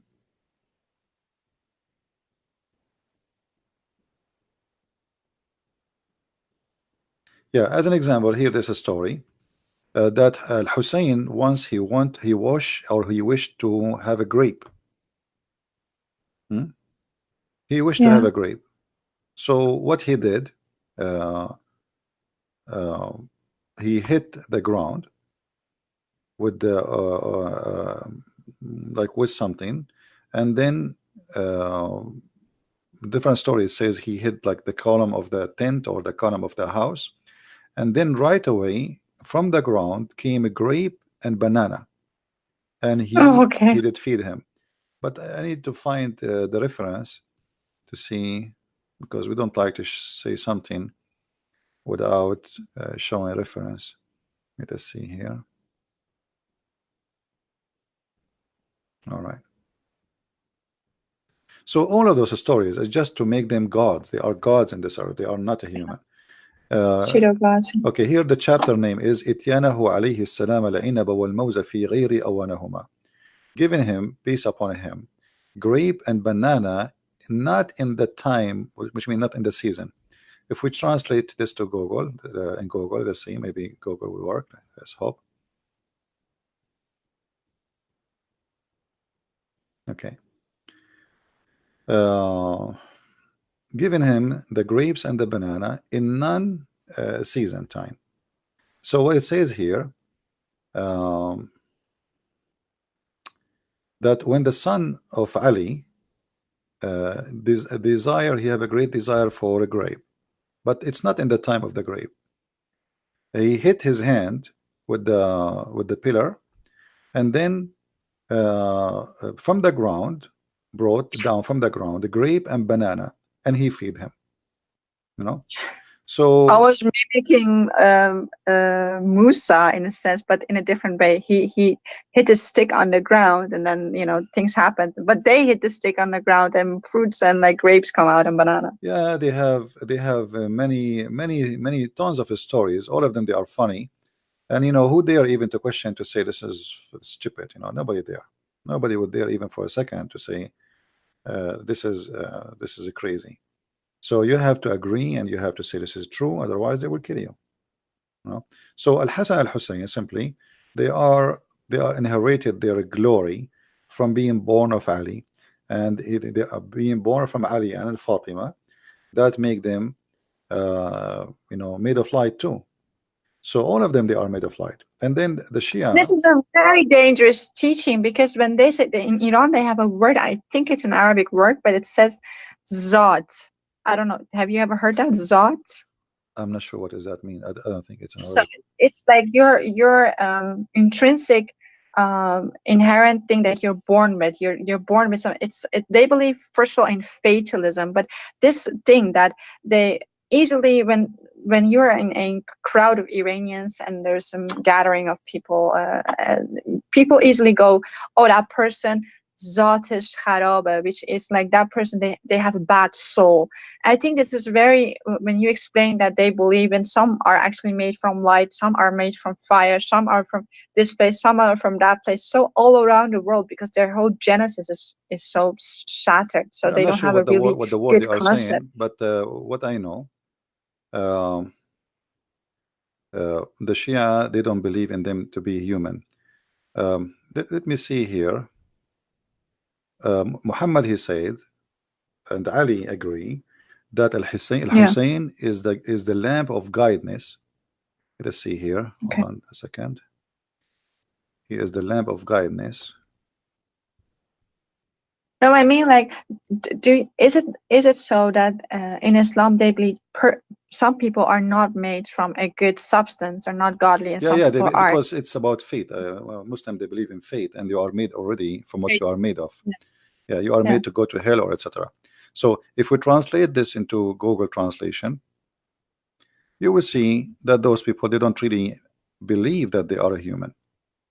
Hassan al Hussein, etc. It says, I entered the Messenger of Allah, and I have etc. And said to me, Messenger of Allah, welcome to you. And he said that Al Hussein is he is the most beautiful thing in the heaven, in the skies, and in the earth. Most, the most beautiful thing. All right. So What this does Zion mean? zine is like decoration. The decoration of something. Like the best of anything, like the most beautiful Okay. thing. All right. And then my father, he said to him, and how so? How he can be the most beautiful thing in the skies and the earth? Uh, there is someone is better than you? Are you saying that Al Hussein is better than you? So Muhammad, he said, sorry, he answered him saying, and I swear by the one who sent me by the truth as a prophet, that Al Hussein, the son of Ali, uh, there's nothing higher than him in this earth. Wow. Nothing higher than him in this earth. For So it is, they're praising more gods than more than even we can think about. They have so many gods. yeah. And then it says, he said, and it is written in the right hand of the throne of Allah. This is written in the right hand of the throne of Allah. So the name of Hussein written in the right hand of the name of throne of Allah, that there's no one is a Well, I guess greater. too, right? Yeah, but notice here, what they are saying, that Al Hussein is greater than Muhammad himself. Wow. Yeah, because the question is so simple. They said to him, Which book is this? "Are you saying he is greater than you? Are you saying he's greater than you, Muhammad?" What is the answer is? The answer is yes. Right. Because it's written. On the right hand of the throne of God, a lamp of Huda. A lot of what? So, do you have the verse and the number of this? Yeah, this hadith we can actually, this is the Shia. Let us see. Oh wow.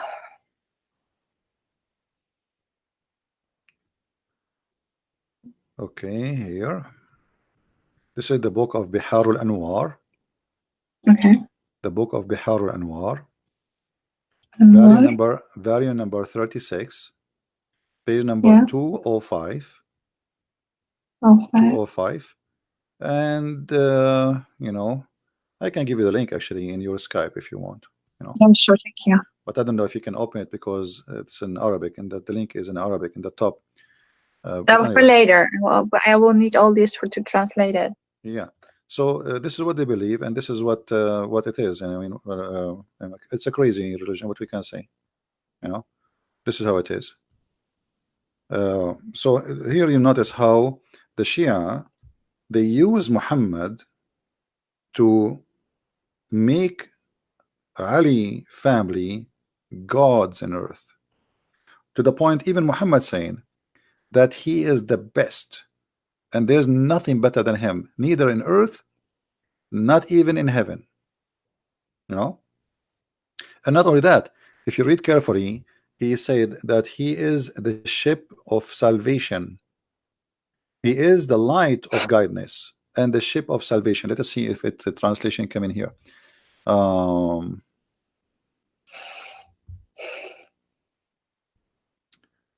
you see, here we go. It says God, he said, it's written in the God throne. What is written? He is the lamp of guidance, of Huda, and the lifeboat, the salvation boat, and Wow. he is the good Imam. All right. So Yes. here you will notice how much those people they What uh, is Huda? Huda mean guidance. Okay. Yeah, A Huda is an lamp of Arabic Huda. word for guidance. Yeah. Mm. And he is the most proud. He is the emission for Allah. Yemenite? He was a Yemenite? No, no, not Yemenite. Not. Well, here. No, Lifeboat, a good of no. Imam. This is Google translation. You know, Google Oh. translation. Yeah, yeah. Here it says like he is Yaminullah. Yamin, it's the mean, not Yemen, Yemenite.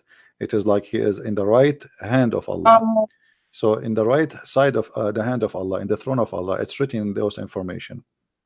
All right. And not only mhm. that, it says that he is made. Allah, he put in his backbone a sperm which is very good, and it's blessed, and it is Blessed. Yeah. yeah. So he put in his you see here, sperm is blessed in his backbone. All right. And So then he what is that said, whole crucifixion in no, his crucifixion. crucifixion? This is translation for the word sulbahu.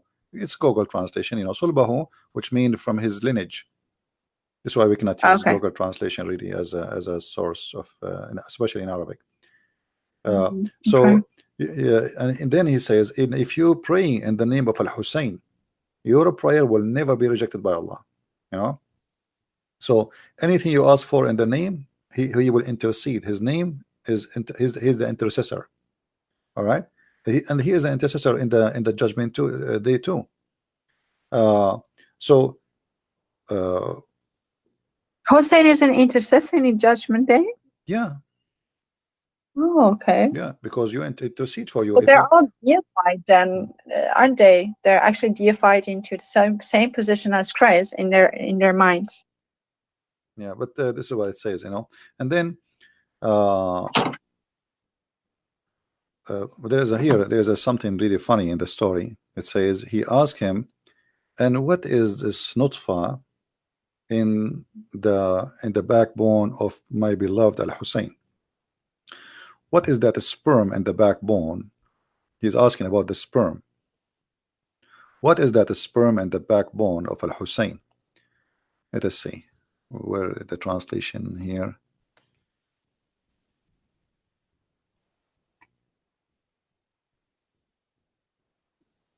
Okay, hold on.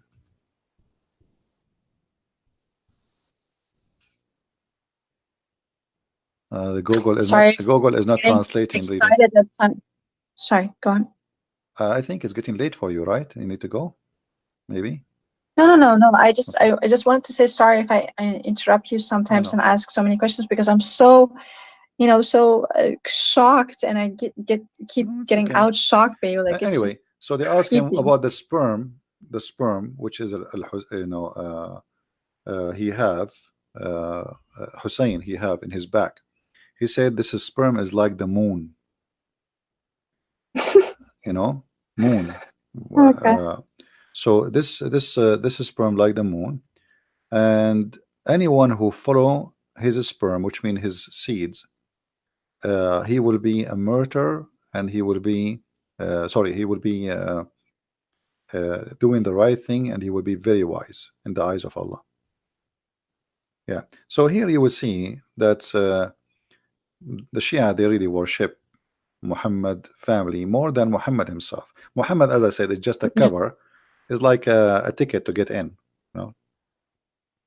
So Muhammad himself, he is Hmm. saying that Al Hassan is greater than me. What do you want more? So all these sheikhs are born from these family people, right? Like Muhammadin, Allah Muhammad. Well, none of them actually born from Muhammad. Muhammad have nothing to do with any of them. Those are born from Fatima, the daughter of Khadija, and from Ali. Yeah. You know? Yeah. So Dochter from Khadija and Ali. sorry. So Khadija was you said the doctor from Khadija and Ali. Yeah, because Ali he married the daughter of Khadija, right? So Yeah, the daughter of Khadija married from Ali, and was then not the daughter of Muhammad. they She have was just the daughter of there's Khadija. nothing to do with Muhammad, because Muhammad don't have kids from Khadija, and Ali is not from Muhammad. He is just a cousin. Oh, Yeah. So what the so there Shia, is no bloodline. All of it is a lie. yeah. So what the Shia did simply, they created a lot of stories in order to worship Ali and his family. You know, and they claim that Muhammad said those things. So anyone who will dare, okay, Muhammad, he is the prophet of Allah, he said those things, that Ali, Hussein is greater than me. So if he says that, must be true. This is why you see the Shia, they go and they do Hajj to Karbala, asking for forgiveness from Allah. Nobody want to go to the Kaaba no more, you know, and they pray on them, right? uh, and when Muhammad he says Al Hussein, he is the lamp of guidance, and he is the boat of salvation. I mean, what is left? You know, Wow. he is the boat. So It's a way to, you do yeah. not need Muhammad, you do not need Islam, you do not need anyone. All what you need is Al Hussein. Yes. Wow. Yeah, and even Allah, He wrote the throne in the right side of His throne, that Al Hussein is the guidance, the lamp for all mankind, and he is the rescue ship. I mean, what is left? What is left for Muhammad? First, What is even left for Allah wow. Himself? Because it's not Allah who will save you; it is Hussein, Hmm. right? Well, I didn't know it was this bad. I thought they would deify him to the extent, but you're just saying that this they actually see as Hussein as some kind of a god. Because this whole Ashura what we have in Iran, they slap themselves, they paint themselves for him, and even his name brings tears to the most fanatic people.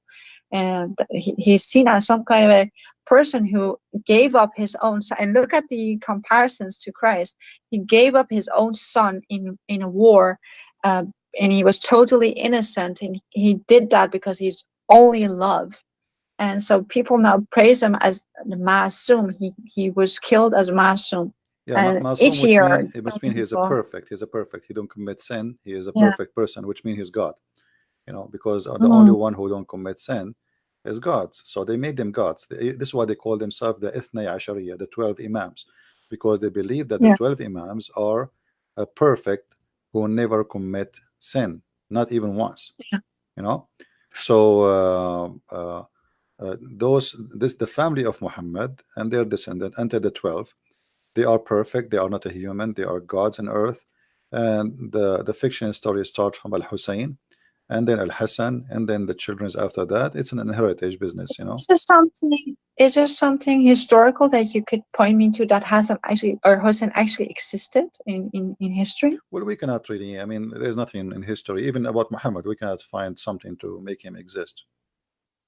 You know, there's nothing, there's no source about Muhammad. Where is when, even when the Muslims occupy Jerusalem, if we read the siege of Jerusalem and when the Muslims occupy it, even after that, even the Christian, they never mention a name of a person. His name is Muhammad, which is very strange. Yeah, it's very strange. You know, there's no mention of him, so we don't know who was Muhammad. Muhammad, I believe, is just a name was given later, or mm, or Muhammad he gave himself such a name, but this is not his name. It's a title. That's why nobody use it. And this is what I said. Yeah. Yeah. So his real name. What does his real name According to mean Muslim according to books, you? Like according to Qasim. Muslim books, not according to me, his real name was Qasim. Yeah. You know, but some Muslims they deny that. They say this is you know, not true, because yes, his grandfather he called him Qasim, but then his mother she Qasim. asked the grandfather to call him Muhammad. But it doesn't make sense because the word Muhammad mean the praised one. So how Muhammad is a prophet but yet he is a praised one? Praised one is God, right? No. Yeah. And even actually even Allah supposedly every all day long he look at his right side for the name of Al Hussein is written next to him. He cannot keep his eyes away from Al Hussein. And Al Hussein he will be in the right side of Allah in the throne, and each time a follower, which means Shia, he cry for him, Al Hussein will look at him and he will ask, he will like because he is close to Allah, so he will be forgiven. Uh, Mm. uh, even some story says that he will be speaking from above the throne. Hussein himself is sitting in the throne of Allah. Wow. Yeah. So maybe some believe Some actually story. Hussein is actually the Muhammad in a different form. So what does Qasim mean in his like? Does it have bad? There is many Uh, meaning. It can be the sperm of the hyena. It can be the damaged milk. It can be many things. Sperm of the hyena? Yeah. It have many meaning. Uh, uh, there is a hadith. It says that Allah he gave him even the throne, which means Allah don't have a throne no more. But I'm trying to find Um, the reference. I so remember the sick. hadith very well, but I cannot find.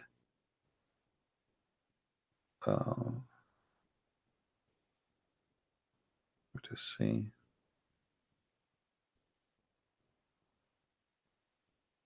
Yeah, Allah he gave the throne.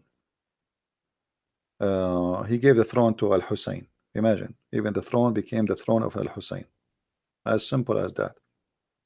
And where did God go when He gave His throne to Maybe him? he took vacation to Because Hawaii or something. You know, maybe he oh, retired. You never know.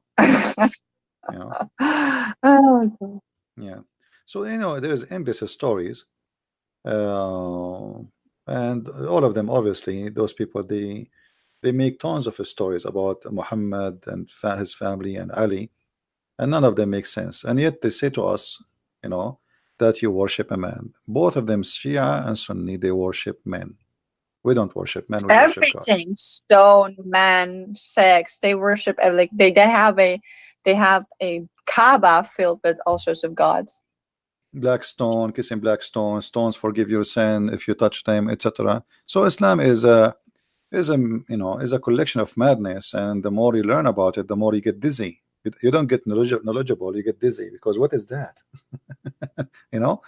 And the more you read about it, you find yourself like you know nothing yet, because it's stupid, it's endless, and they fabricate Yeah. tons of stories, and you do not know where is the real source, where is the truth, you know. uh, But it also gives a lot of platform to new Muhammads, because now in Iran, what you have, because most Iranians, like a lot, not most, a lot of Iranians don't, accept this sort of stuff, and they go into these so like intellectualized pseudo prophets who come in the name of Muhammad, but because it's such a vague term, Muhammad, like the praise was Hamd, so they can claim all sorts of stuff and even sound, of course, naturally better than Muhammad because they at least have some brains. But it's just fascinating how this sect is just whatever culture that is filtered through, that it is just multiplying in such a different variation than what Orthodox Islam even is. It's just endless nonsense, braid all together. Try to make sense of it, but it doesn't make sense. Well, nothing in this religion makes sense anyway, and uh, the only way it makes sense for you if you decide to become a believer, and which means whatever they say to you, you accept. That's it. But does it make sense that all of those things given to this guy Al Hassan Al Hussein? Who are they? What they did? I mean, what what happened? And and why Allah did not make Al Hussein? He is the prophet. Why he chose Muhammad if Al Hussein is the greatest? So it's crazy stories, stupid stories, and all of this is about politics and money, sex and money. All of what Islam is about, sex and money. Even after Muhammad's death, the Muslims, they start fighting over sex and money. They never fought about God. They are fighting over who want to take power, which means he will have more slaves for sex and more money, and control. Have nothing to do with God. Muhammad himself, he have nothing to do with God. All what he want, pay me money, you live. Pay me. You don't even the Quran says you don't have to believe. All what you say, don't say we are believers, say we are Muslims. So Islam don't care if you are a believer or not. Islam care if you say I'm a Muslim or not. All what you need to do, just say Shahada, and then you're fine. That's it. No. Yeah.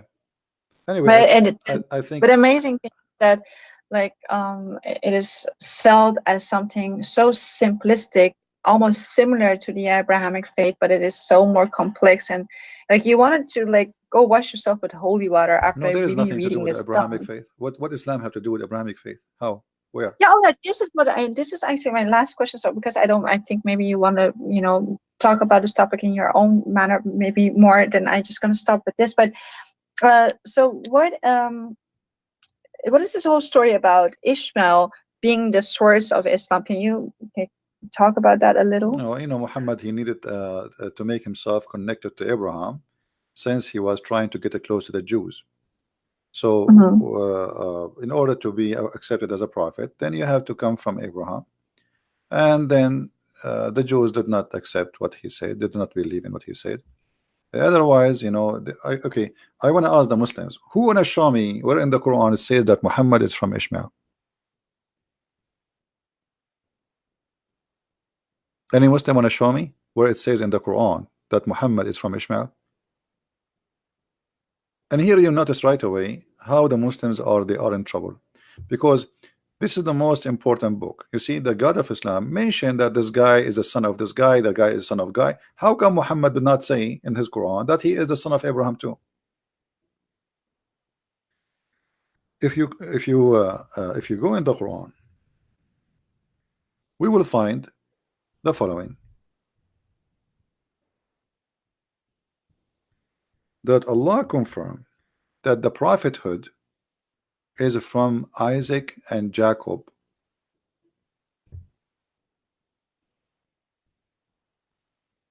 only.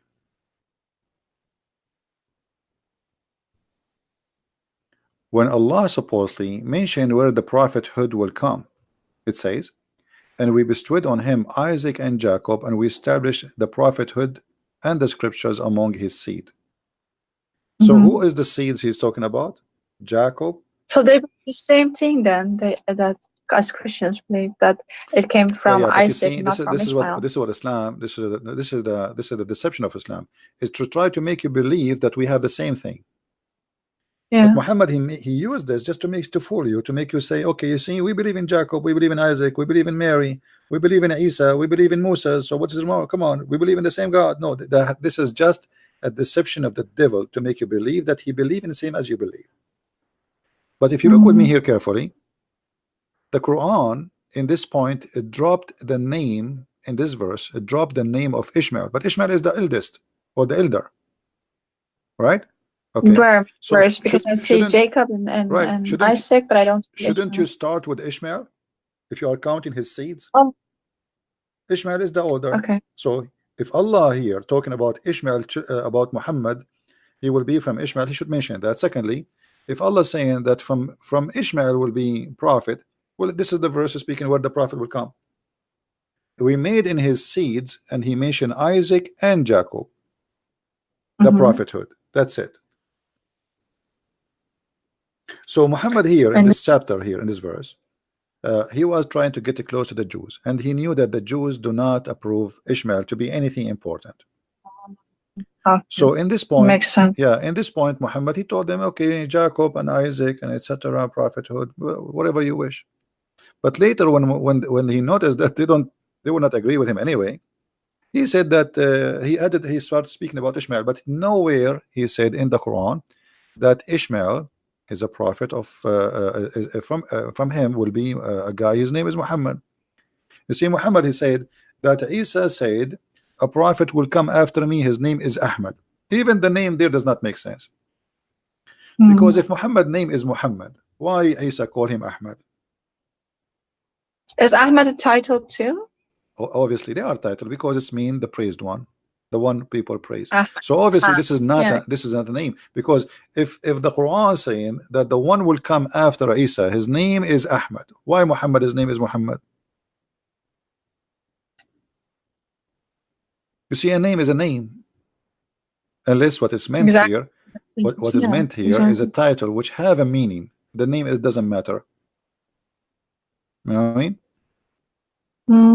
Like sometimes you can call a lord with letter, small letter, for the king or the master of a slave, he call his owner lord, but can be God, right?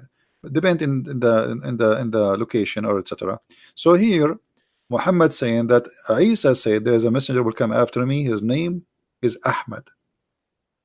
Okay, who is Ahmad? And they say according to them we have this in Isaiah, which is such a nonsense. Yeah, look here, this is the Muslim translation. They said a prophet will come after me, his name the praised one. This is alone is a blasphemy against God, because how Muslim they say we don't believe, we don't worship a man, and you say that Muhammad is the praised one. So if Muhammad is the praised one, who is the praised to? Exactly. Who is praising Allah then? His name is the praised one. So even his name is against being people who they lie. They say we believe in the oneness of God. Your oneness God is Muhammad, not Allah. He is the praised one. You know? Yeah. Is that he has 1,000 heads, this monster. Yeah. Not only that, actually, so listen, Muhammad, Muslims, I can show you right now, Muslim Sunni, not only Shia, they say that Muhammad, this is Sunni, Muhammad, he have 99 names, the same as Allah. Wow. Yeah. Can you show me that? Yeah, I will show it. I never. I'm searching in Prophet Google. So he's also and is the same names or different names? No, but they are very close. Almost sometimes they are the same. This is the 90 names of Allah, the 99 names of Allah and Muhammad. You see it? No, not yet. Allah have 99 names. Muhammad have 99 names. They are equal. Wow. Yeah. And here they start counting for you the names. Here we go. The names of Allah, 99. We can't see it on your screen yet. Your books are in. It maybe take time for loading. Okay, it's on now. I can see. Yeah. So Allah have 99 names, and if you scroll down, you will find that Muhammad he have 99 names too. Here we go. They call him Alim. Allah is Alim. Or what they did, they took off the letter L in the beginning, the L. So from Al-Alim, they call him Alim. So Muhammad became Alim. Alim. He is the one who knows everything. Yeah, Alim. Yeah. You know, the justice. How Muhammad can be justice? Muhammad is God or is a man? How he can be justice? The only justice is God. So they start counting names for you, and they come with 99 names to make him equal to their God. Wow. Yeah. And this is the link. I never knew. This is the link. I will post it in the text in the chat so people they can see it. Wow. Is Al-Makrain also one of his names, or is that all just for Allah? I think this is one only for Allah, the Makr, the deceiver. Yeah. Yeah. Hafiz, Imam, Khayyar. I don't think I did not read them all actually because they are funny and stupid. Uh, I mean, look, Oh, Muhammad is Muftah. Muftah is the key. Muhammad, one of his name is Muftah. Muftah, what is Muftah mean? Muftah mean the key. Muhammad is the the key. key? Yeah, Muhammad is the key. What? Muftah. Hmm. Yeah. And he is Mateen. Mateen, which means he is strong like steel. And he is Mashkur, the one you are thankful for. And he is Mashhud, which means the one who witness for. And he is Mansur, which means the one he is helped or victorious. He is the Ma'mun, the one who is secure. The one who is Ma'lum, the known. Muhammad is the known. So all those names, I mean, look, Muhammad is Mahmud. Mahmud. And what does Mahdi mean? Sorry? Mahdi, what does that mean? Because I saw a name Mahdi in his list. Yeah, Mahdi, the one who is well guided. Well Oh, guided. okay. Yeah. So because you know that's real issue also to get it in this is Shia Mahdi. additional fiction story. The Shia and Sunni, they believe in the Mahdi, but the Mahdi different, and the Shia have different story. The Sunni have different story. It's a collection of fiction and stupidity. You know, Muhammad is Al-Kamil. He is the perfect. Look, Comment. Yeah. Kamil, perfect. Muhammad is the perfect. That means he's God. He's the perfect. Muhammad is Jabbar. One of the names of Allah is Jabbar. Al-Kafi, the one who is sufficient. I have a question. Allah is sufficient, These supposedly. scholars, they know all of this. How can they not see that they're deifying their Muhammad? What's going on? Who said they don't see? But the problem is the Muslims always they face people who know nothing. This is why they debate, and they choose clearly who they want to debate. They debate people who they have no idea what Islam is about. Or just for themselves. How can they remain? Because everyone is made in the image of God. We want to be truthful to at least what we believe, right? So when they have all this knowledge, how do they not flee Islam and run from it? No, we are talking about the scholars. The scholars, they know. Majority of Muslims, they have no idea. The majority, they have no idea. Yeah. But the scholars, they are doing business anyway. They are getting the benefit. Big belly, big stomach, 4 wives, big salary. So the mission accomplished. The mission is accomplished. Perfect mission. You know. Yeah. So as you see, and actually there's a hadith where it says that Allah he sent Jibreel, and he said to him, if not you, Muhammad, nothing was created. Wow. Let us read together. Here we go. This is the hadith. Hadith lawlaka, and this is sunnah.org. So a Muslim cannot say this is, you know, false. It says that somebody asking, is it true that this hadith says that lawlaka ma khalaqta al-aflak, which mean if not you, no reason for me to nothing to be created if not you? The answer, indeed, the Prophet of Allah, Allah pray on him and salute him, is the reason for a creation of Adam alayhi salam, which means peace on him, and the universe.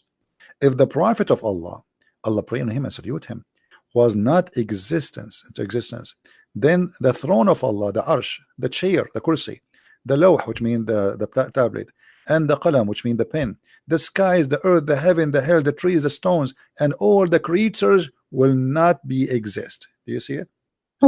Wow. Yeah. Muhammad is God. Actually, based on this story, Allah himself is exist for the sake of Muhammad. I mean, what is the benefit of Allah? Just to create all those things for Muhammad, to make Muhammad happy. Allah is Allah himself is a servant for Muhammad to create things for him to make him happy. Genie in a bottle. That's so you see here, and they are giving you reference more and more. Like the Prophet of Allah, he said that Allah, he said to him, when Adam made a mistake, he asked, oh Allah, I ask for your sake, for the sake of Muhammad, to forgive me. Allah, he looked at Adam and he says, what? How you recognize Muhammad when I have not yet created him? Adam said, oh Allah, when you have created me and blew into my spirit, I lifted my head and I saw it's written on the throne, Arsh, La ilaha illallah Muhammad Adulullah. So he saw the name of Muhammad. Okay, so I got to know. So I got to know that you would only join your name with whom or with him who is most beloved to you. See how smart Adam? So now he's asking Allah, please forgive me for the sake of Muhammad. And Allah like, what? How you know? How you know Muhammad, you idiot? Who told you about Muhammad? I did not even create him yet. So he said, no, hold on. When I put my head up, I saw his name in your throne, and I said to myself, must be a very great person for you, and you love him very much. That's why you put your name there. So, and then Allah answers, said, Allah said, "O Adam, you have spoken the truth. Indeed, Muhammad is more beloved to me from anything. And when you ask me for his sake, I burden you." That's it. All right. Yeah. And the same story. Look, here it says Allah revealed to the Prophet Isa. This is Isa, supposed Jesus. It says, "O Isa, have faith on Muhammad." So Jesus have to have faith in Muhammad. He have to. Allah. What do you mean? Just Isa? What it says? Oh, Adam. Isa. No. This is about Isa now. Allah, he told Isa, you have to have faith on Muhammad. You have to believe in Muhammad. Okay. Okay. And then, and he says, and order your ummah, which means your followers, to do the same. Yeah. If Muhammad was not to exist, I would not have created Adam, nor I would have made the heaven and or hell. You see, so Allah said to Isa, I created everything for the sake of Muhammad. So tell your people to follow Muhammad, okay? Wow. Yeah.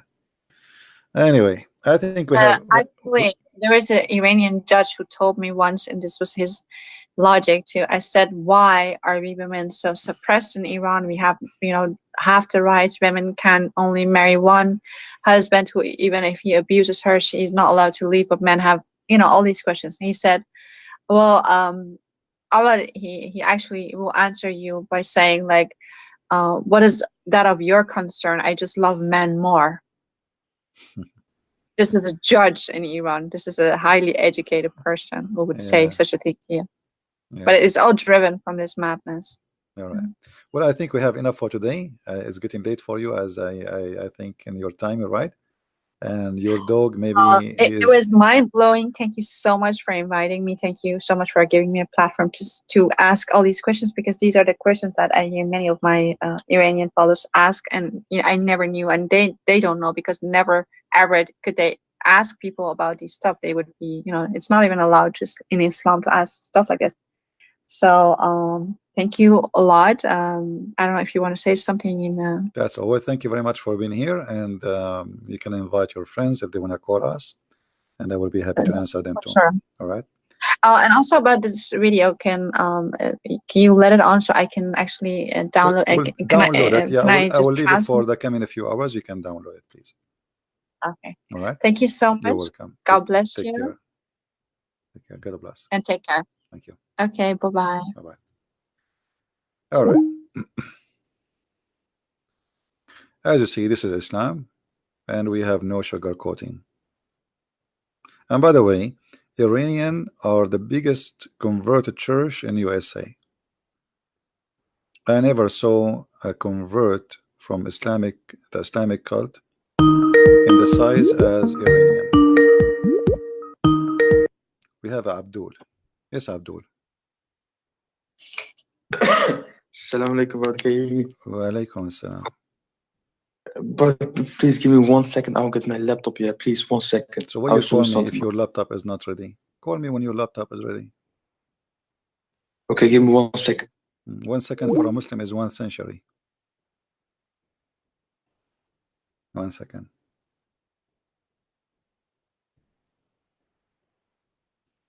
This guy, each time he sees somebody leaving Islam, he get upset.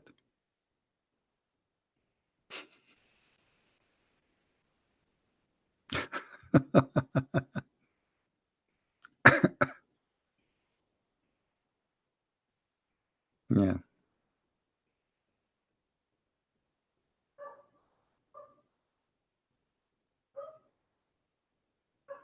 See, we have dogs today. We have many dogs are barking.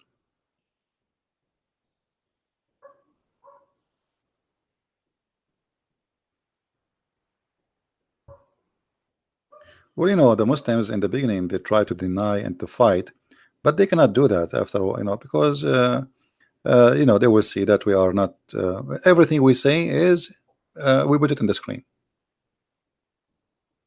right? Nothing, no fabrication, no addition, no fiction. We are just putting what is there in their books, what they can say. And remember, yet they will say he's lying. We are showing them in the screen. Everything we say, it's in the screen. And then they will say, liar. You are a liar.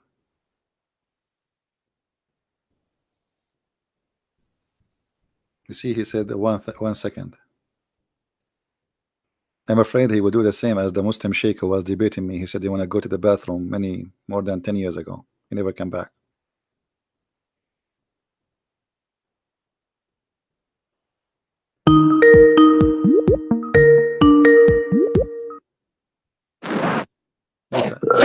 Yes, Abdul. Brother. Drink Oh, brother, camel, are you there? drink camel urine for your benefit, your health. I'm worried about you. You're coughing too much. No, you guys talk so long. Yeah, I was watching TV and said I was eating some pizzas, but and then I you're eating what? saw that she. You're eating I what? tried to quick as possible because I want to bring something up. Just like 5 minutes, man. If you give me just a few seconds, brother. Go ahead. Okay, so she was talking like, "Oh, Islam is so oppressive towards women." That's not true. Islam gave so much rights. The first woman, who opened the university, the first university in the world, was created by Muslim women in Morocco. Really? Oof. Yes. First Me, university. a Muslim world, the whole Muslim world, the first university. And what you teach in the Muslim university? Say again? And what do you teach in a Muslim university? How to kill Christians and Jews? Well, you know why? Because Muhammad, peace be blessed be upon him, he said, find knowledge from the grave to the creator. Okay, hold on. So, isn't it your prophet said that the one who lead them is if a woman she lead a nation, this nation is going to face a failure? Are women yes allowed or no? to, yes or no? Well, it's the statistics say otherwise, though. The statistics actually support this. I'm asking you, did your prophet says that people who allow a woman to lead them, they will be destroyed? Yes, but are you against this? Okay, well, hold on. You just said to me that a woman, the first university in the world, which is a big garbage, was created by a Muslim woman. But your prophet says women are stupid, and anyone who listen to them, he's stupid. And if people agree with them, they are stupid. So you are saying to me that you Muslims are a bunch of stupid because you don't agree with your prophet who said women are stupid. So what do you say? Here we go. The hadith in front of you, and this is Sahih al-Bukhari. 1 sec, I'll open YouTube.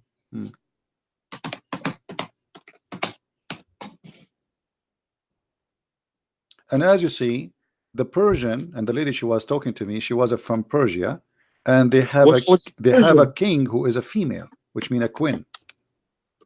Yeah. So you see what Islam did? Iran used to be ruled by a woman. Since Islam came, Iran ruled by idiots. So what you are saying to me is about Allah, he gave the women rights. Khadija herself, she was the boss of Muhammad. Since Muhammad he came and became a prophet, Khadija died, he took her money, he forced the women to wear a bag, a plastic bag made from black. So why you are lying to us? It says Islam gave the woman, Islam gave the women the right to be beaten. Is it true that the Quran says you can beat them? No, brother. No, Islam. What? No, brother. I'm serious, brother. I'm serious too. Isn't it the Quran says you can beat your wives? Yes or no? No, because you know why? You know why, brother? No. So what is verse here saying? Chapter 4, verse number 34. Why you are lying? Why you are lying? Are you a liar? No, of course not. Okay, so why you are saying no? Why you are saying no? Are you trying to, do you think you can lie to Christian Prince? Be honest with me. Do you think you can lie to me? I'm Muslim too, man. Here we I'm go. Muslim. It's in front of you. Here we go. Chapter 4, verse number 34. I want you to read it for us. Does it say if a woman you fear that she is disobedient, you fear she did not even became disobedient, you beat them, you scourge them? Yes or no? Wait, this 34? Yeah, 4:34. 4:34. Oh, 434. Okay. Hmm. Men are in charge of women because Allah have made the one of them to excel the other, and because they spend for the properties. So good women are obedient, guarding, and secret. But you as a Christian, I Continue don't see reading. how you Continue against this reading. because the Bible also says. Continue reading. Don't stop. Continue reading. Okay, right. Okay. So good women are the obedient, guarding in secret that which Allah have guarded. As for those from who you fear rebellion, admonish them and banish them to bed apart and scourge them. Then if they what does obey scourge? What you, does scourge you them can. mean? Huh? What does scourge them mean? My English is not good. What does scourge them mean? Let me see 1 second. Are you searching Google now? No, no, I have a book, where the meanings of words are, man. Oh, okay. I'm gonna. A whip used as instrument of punishment. Huh? What scourge them mean? So your God Allah says scourge the women. So you said to me she open a university, she go home, she get beaten. So what she do go to school? She have pimples in her face and she have a balloon in her head from beating, and she open university. Why you are lying to us? Did you? I'm not making fun of your mother, by the way. I'm just asking a question. Did your father ever? Did your father give your mother once like a blue eye, like he punched her in the eye? Never. You get a beating for that. That's mean your father is a disgusting Muslim. He's not a good Muslim. Your father is not a disgusting Muslim. Does that mean that your mother, she was always obedient? That's why he did not beat her?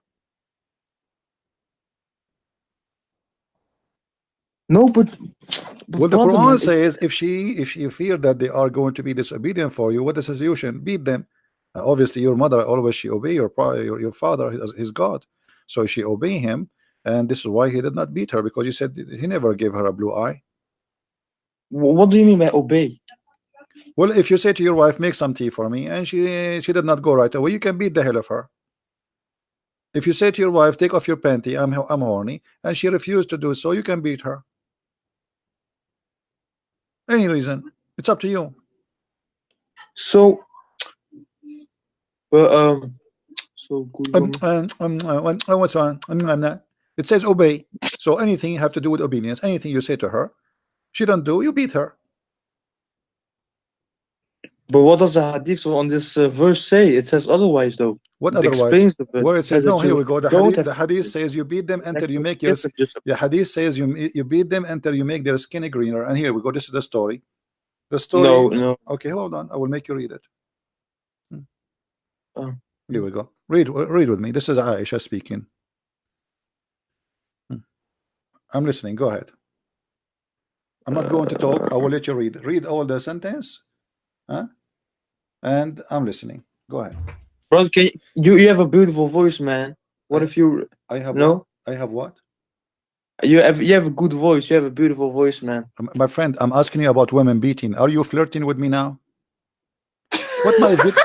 What my beautiful voice have to do? No. I mean, Muslim women, they flirt with me. Even Muslim men, they want to flirt me live on air. What do you have to do with my beautiful voice? So what this have to do with my topic? Why you are saying to me you have a beautiful voice, man? Okay, I'll read, man. I'll read. Okay, Rifa divorced his wife, whereupon Abdurrahman bin Az-Zubair al-Qurazi married her. Aisha said that the lady came wearing green veil to her. Aisha of her husband and showed her green spot on her skin caused by beating. It was a habit of ladies to support each other. So when Allah's messenger came, Aisha said, I have not seen any woman suffering as much as a believing woman.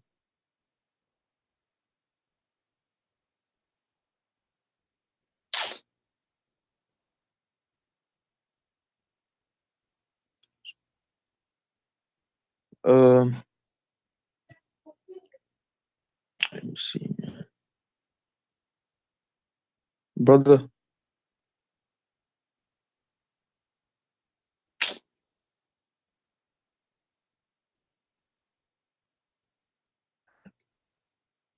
If I divorce his wife, but Abdurrahman. Damn, I got booted or something, man. I turn off.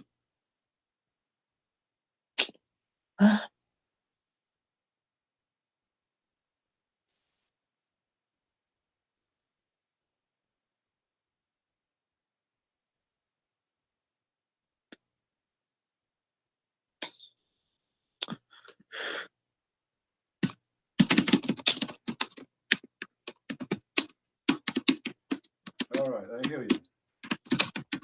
Oh, brother, are you there? So what Oh, do I you, thought you were. I so heard you something. so what do you say? The husband, he beat her until her clothes, her skin became greener than her clothes?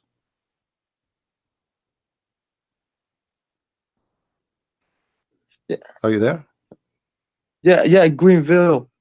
So Greenville. you beat your wife until you make her skin greener than her clothes. What does that mean? And the prophet is Was he? there, and the prophet took the side of the man. The prophet, he warned the women not to do that again, and he agreed with the man. So he agreed with the man beating his wife until her skin is greener. Your prophet said in different hadith, don't break their bones, which means you can beat them, but don't break their bones. Beat them, make their skin greener. Did your father make your mother's skin greener before? No. What about yellow? But What about blue? when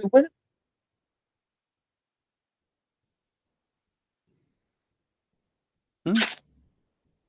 brother, What? I can't. What's But the women, yeah, they used to get what's called the Arabs. They used to put women in sand. That's a lie. That's a lie. There's no Arab. Here we go. Tell me a story. Who is the Arab they will put? How if the Arab they put their women in sand? That's mean there's no mothers, and we will not be born because no women left. If we don't have women, where we will have babies from? We will download them from the internet. That's a big fat lie. No, no, but The verse about al-maw'uda, it's about the one who is killed. Supposedly God will say to the one who was killed, for what reason they killed you? That's all. It's about a crime committed against an innocent person, have nothing to do with females. Nowhere it says infant. It's a lie.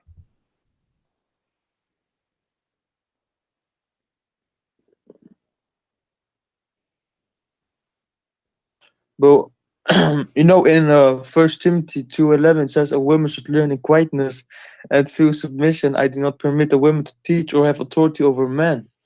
She must be silent. This is in the church when a woman they are talking about making a recipe how to make ice cream or to make salad. So he's saying to them, shut up, this is not the time for that. Either you are a polite and you behave, you are in the house of God, because usually the one who speak about things not in the right time, this is the women. So he's speaking to the women, and the teacher is always the man in the synagogue. This is a Jewish synagogue where always all of them they are Jews, Orthodox Jews. The man is the teacher, the women and the men they are listeners. So there's one guy, his name is Rabbi, and the rest they listen. So women who they are speaking in the church and they have no excuse to do so, then they have. But if you read the whole chapter, you will see that women they can teach. And women, not only that, we have a book, it's called the Book of Judges, where you see that women they are judges. You can see in the Bible that women they are prophets too. So the Bible says women are prophet, women are judges, and we have women like Mary. So did Jesus says to Mary, shut up, don't talk? Mary, she came to him and she asked him to do a miracle. He says, this is not my time. But even though yet he did what she asked him for. So you have a wrong understanding and try to fool yourself. The Quran teaching that the woman she is nothing. Islam teaching that the woman is just a sex toy. This is why Jesus said you marry only one person. One, the man he leave his family, and the women they join together, they became echad. For what? For the God of Christianity teach that the man is the same as a Christ giving himself to the church, and the woman is the same as the church. So in Christianity, women is equal to the church, which is holy for us, while in Islam, women she is just a sex toy.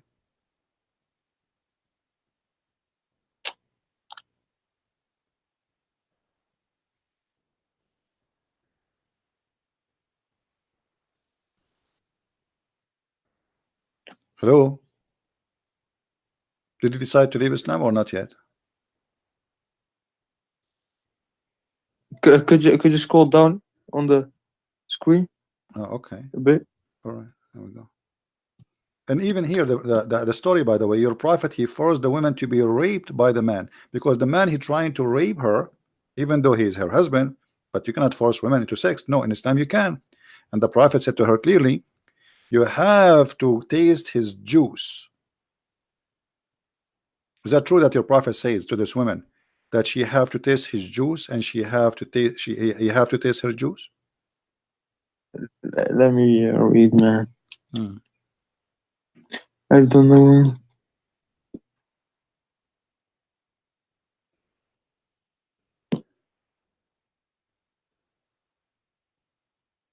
And the prophet said to her, you need to know you cannot get back to your previous husband. So the whole story is what? This woman, she don't want this man, she want to marry a different man. So Muslims are forcing a woman to have sex with the man she don't want him, and Muhammad take the side of the man who want to rape her. Read carefully. Muhammad said, not me. Then you know that it is unlawful for you to remarry Rifa. Rifa is a previous husband. Muhammad, he come with the rule that if your father divorced your mother 3 times, she cannot go back to him unless she sleep with different guys. Is that correct? No, that's unlawful for you. So you yeah, agree. probably. Man. So what do you think about the prophet saying you cannot go back to the man who you married before unless you have intercourse with the new man? What is the wisdom of that? No, it doesn't say. It says 3 times. Okay, he divorced her 3 times, and now she marry a new husband, and Muhammad saying you cannot go back to the previous husband unless you have bing bing boom boom with this guy. Yes. So why she became lawful for him to the previous husband if the guy do boom boom? What is the logic? Like the boom boom will certify her to be a wife again for him? No, Like no, no, no. this is what it says. Read it. You cannot get back unless he do boom boom to you. Yeah, but this thing is talking about she wanna go back to her previous husband. Do you see? You cannot remarry Rifa. This is the previous husband, so she cannot go back to the previous husband unless she do boom boom. So now tell me what the boom boom will do to her. How that will make her lawful to go back to previous husband? Because if she does that, her previous husband will accept her. If she does what? So let's say I am with a woman, yeah. And who is the woman? Who is the woman there? You are the woman, or and she is the man, or who is the man? I'm confused. No, I'm the man. I'm the man. I don't know, because you say to me you have a beautiful voice, so I'm not sure now. No. I didn't say nothing, man. Okay, you did not say. Okay, yeah. My ears was okay. No problem. Yeah, it was Jibril saying that. Okay. Okay. So are you saying the Quran? Are you saying the Quran did not say that a woman, if she is divorced 3 times, she have to have sex with a new additional guy so she can go back to the previous guy? Are you denying? I think there's some righteousness in that. What is the righteousness? Okay, so you divorce your wife 3 times, and now she have to go and take off her panty and go to my bedroom. I sleep with her. She can't go back to you. What is the righteousness about that? No, she doesn't have to do that. She have to. Here we go. Your prophet saying that. Read it, my friend. Read it.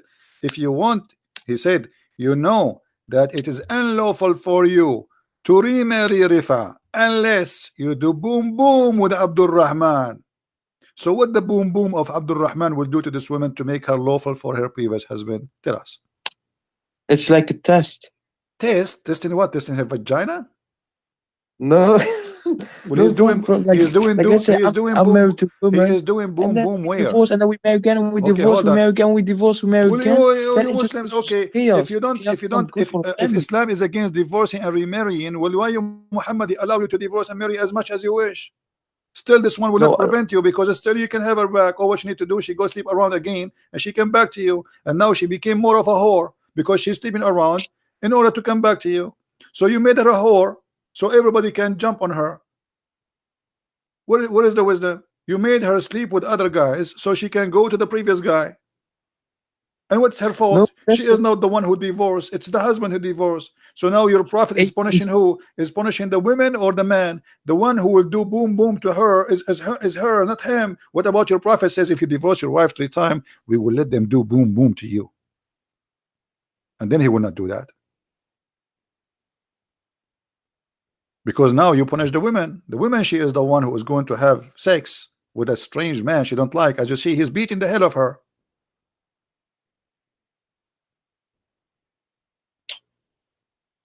Yeah. What? But it's like if they marry and divorce 3 times, it's just chaotic, man. It's not good for the family. And then it's the best to divorce. Is it good for a family to allow a man to marry many women and divorce him 3 times? Why your prophet allow you to divorce him three times? Why he allow it? And now the man who divorced 3 times, she marry new husband, she go back to him, he divorced her again and again and again. So go, she sleep with other man, she come back to him, he divorced this. So your religion did not stop divorce. Your religion increasing the divorce, encouraging divorce. No, but it's like a test for the man. Test for what? The man, he have nothing. He's doing nothing. He just get a woman in his bed. Okay, divorce. You go sleep around and come back to me after 2 months. What test? Well, if the man, let me ask you, marry... why your prophet said that she have to taste his juice?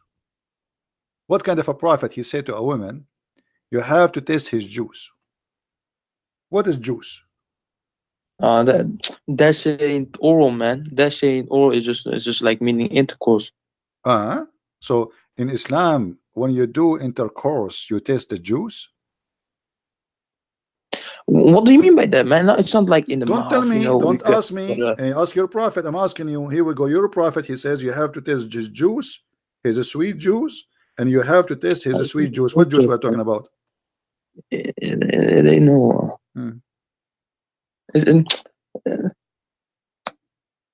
I know how to explain. How old are you? Say again? What do you mean you don't know? It's obviously he's talking about tasting the sperm. No, but look, if you're gonna marry, okay, what about we go? What about we go to the dictionary? Here we go. The word here is asila. Whenever I explain, you talk over me, the word here is usayla. Huh? So if we go to the dictionary right now, what we will find? What this word mean? Usaylatuha wa asilatahu. What does that word mean? Does it mean sperm? Orgasm? Yes. So your prophet saying you have to test his orgasm? Why? You tell me. You just said yes, not me. So why your prophet saying you have to test his orgasm? How she can be lawful? Why? How she can be lawful if she swallow his orgasm?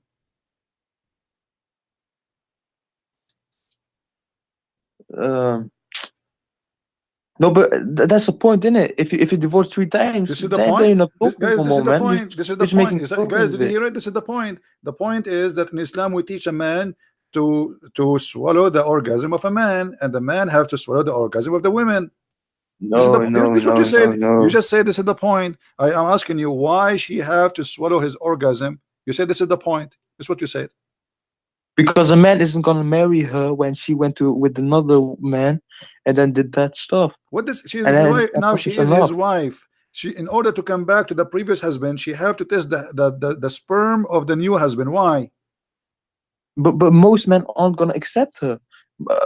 Like doesn't matter what man accept her. You Muslims, you marry anything. Even a goat walking down the street, you would take her. What are you talking about? I'm asking you here. Muslims, you marry anything.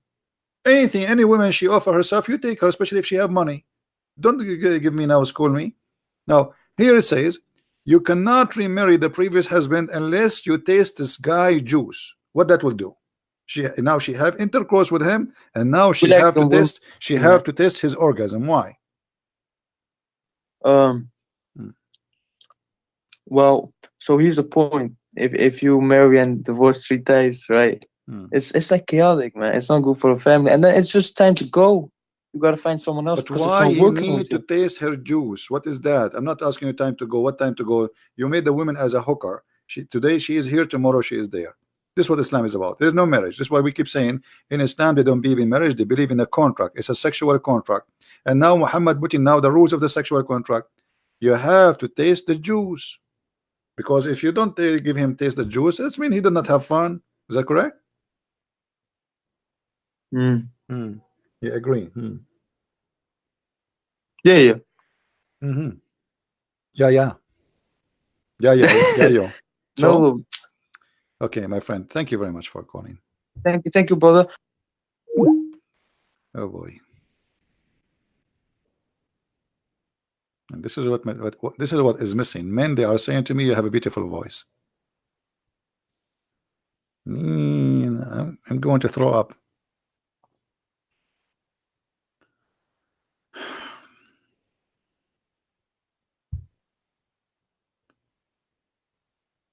What a cult. What a cult. Anyway, guys, I don't know. How many of you here is first time? How many of you are first time here? If you are first time, I advise you to leave and not to come back, because you will be addicted. I'm warning you.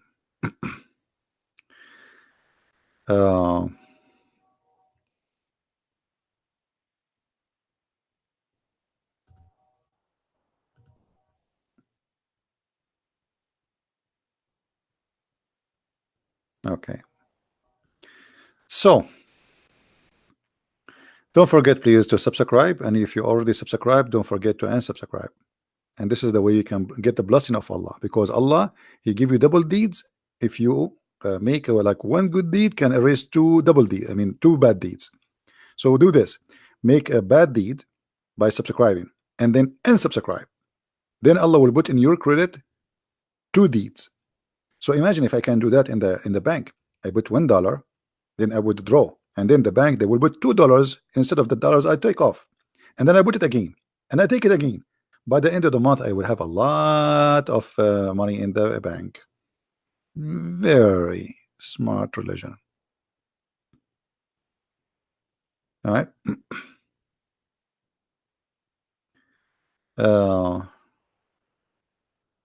I want to marry you.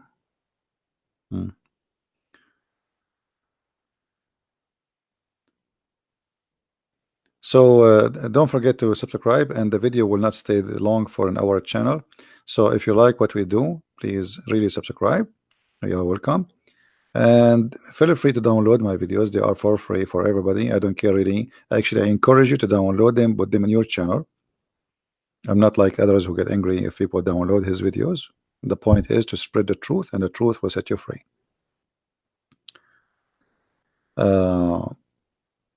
And let us be serious in the chat, please. Show respect.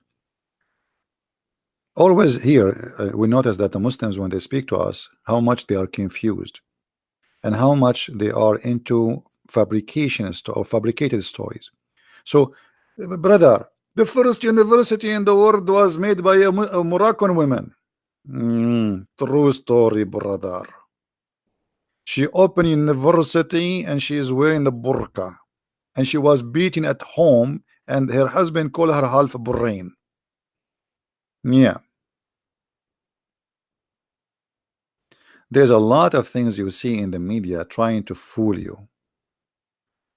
You see, the Middle East, the reason the Middle East is beyond the cave time, because women is held inside bags, not burqa. This is a bag, because she is buried alive.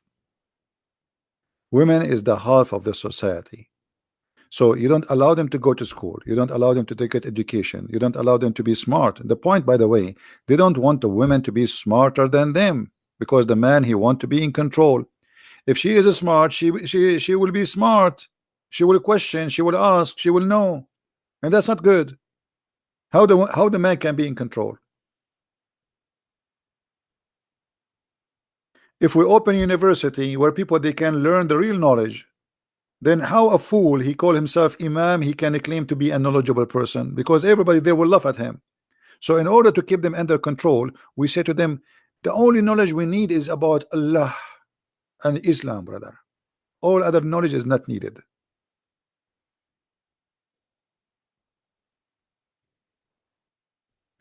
They curse the kuffar. The kuffar are useless. There's no need for them. And then they buy your TV, they buy your phone, they buy your internet. But everything they have in their life to make them happy is made by the kuffar. Nothing make a Muslim happy in his life is made by Muslims. This is the truth, including chocolate. Even candies is not made by them.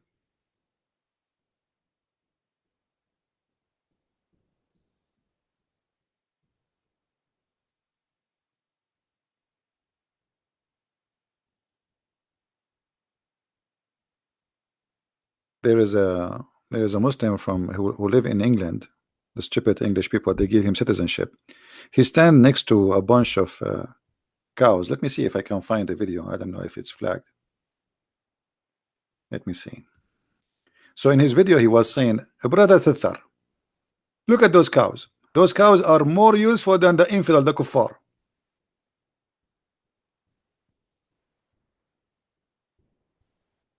Let us see. And behind him there is a Mercedes Benz, and he's holding a phone, and he's using a camera. All is made by the kuffar, and the kuffar are like cows. The cows is more useful. They give milk. What the kuffar do? Nothing.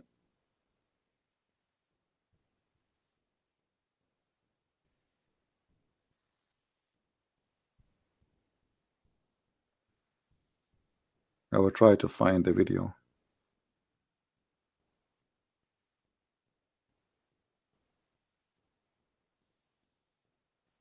I don't know if they took it down. Let us see.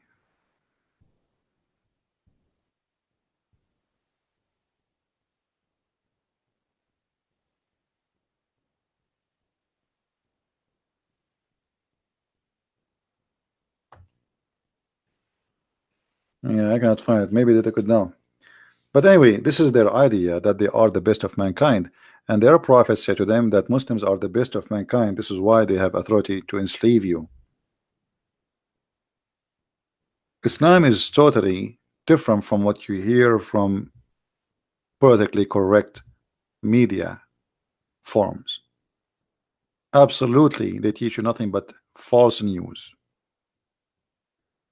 That is the truth about Islam. This is their books, and this is their prophet, and this is their Quran. The best of mankind is those Muslims, chapter 3, verse number 110. Okay, what is the best about them? Is the one who bring who? Mankind, with the chains around their necks till they embrace Islam. You will never see that in your CNN TV. You will see that a program says ISIS is not Islam. You will see someone like James White who claimed that he is a person, a Christian who defend Christianity, but the fact is not. He says ISIS is not Islam, and whoever says ISIS defends Islam is lying.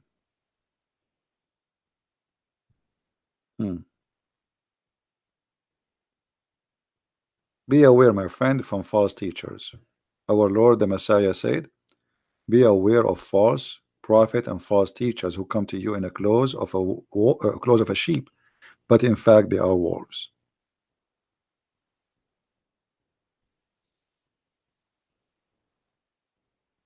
Be aware.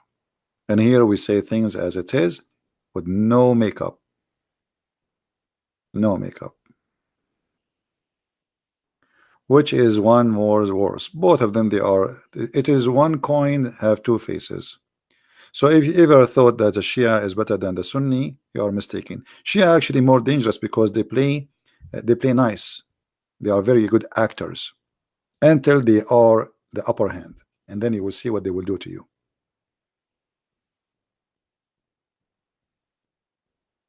When Shia, they were not in control of Iraq. They were sheeps. They speak to the Sunni. We are brothers. We both love the Prophet. The second George Bush gave them the authority to take over the country, they start humiliating the Sunni. Just one day different between yesterday and the day after. One day. The Shia, who was humiliated for 1,000 years, it is their turn to humiliate the Sunni. So both of them are the same. So when I am stronger, I will humiliate everybody. When I am weak, I am a sheep.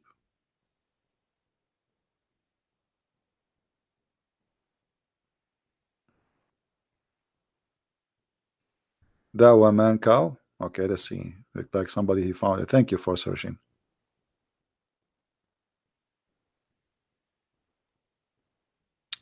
Dawa man cow. Yeah, I saw the video. Actually, I was going to make a video about it, but you know, YouTube will. Yeah, here we go. This is the video. This guy was speaking about that we are like cows. You should download this video, actually, all of you. He was talking about the cows, that cows are better than us. And look, he have a Mercedes Benz. He's driving Mercedes Benz. And he is saying, what the benefit of the kuffar? Like Mercedes Benz is made by the Muslim, by the way. Look at the cows. They are better than the kuffar. Actually, let me download it.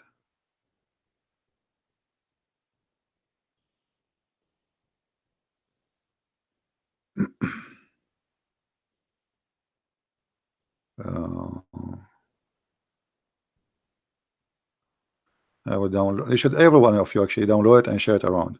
This is the truth about Islam. This is the link. All of you download and share it around. And underneath, put disclaimer and make it clear that this is what the Muslim says about us.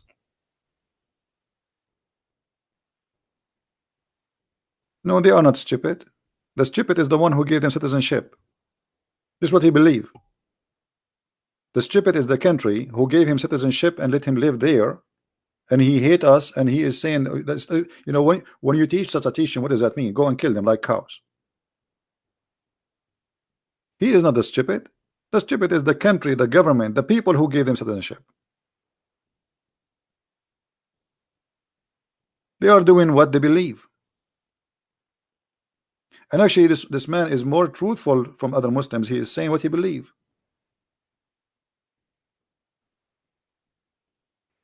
No, we don't teach violence here, my friend. Don't say that word in my chat.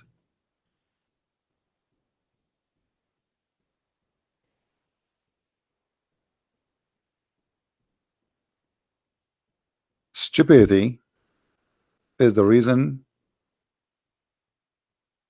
of the problems.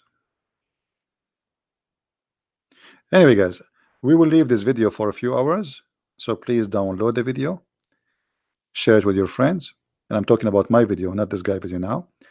Share it with your friends, post it in your YouTube channel, and I hope mostly tomorrow I'm not going to go live on air, but if I can, I will, but maybe not. Give you a break of me. All right.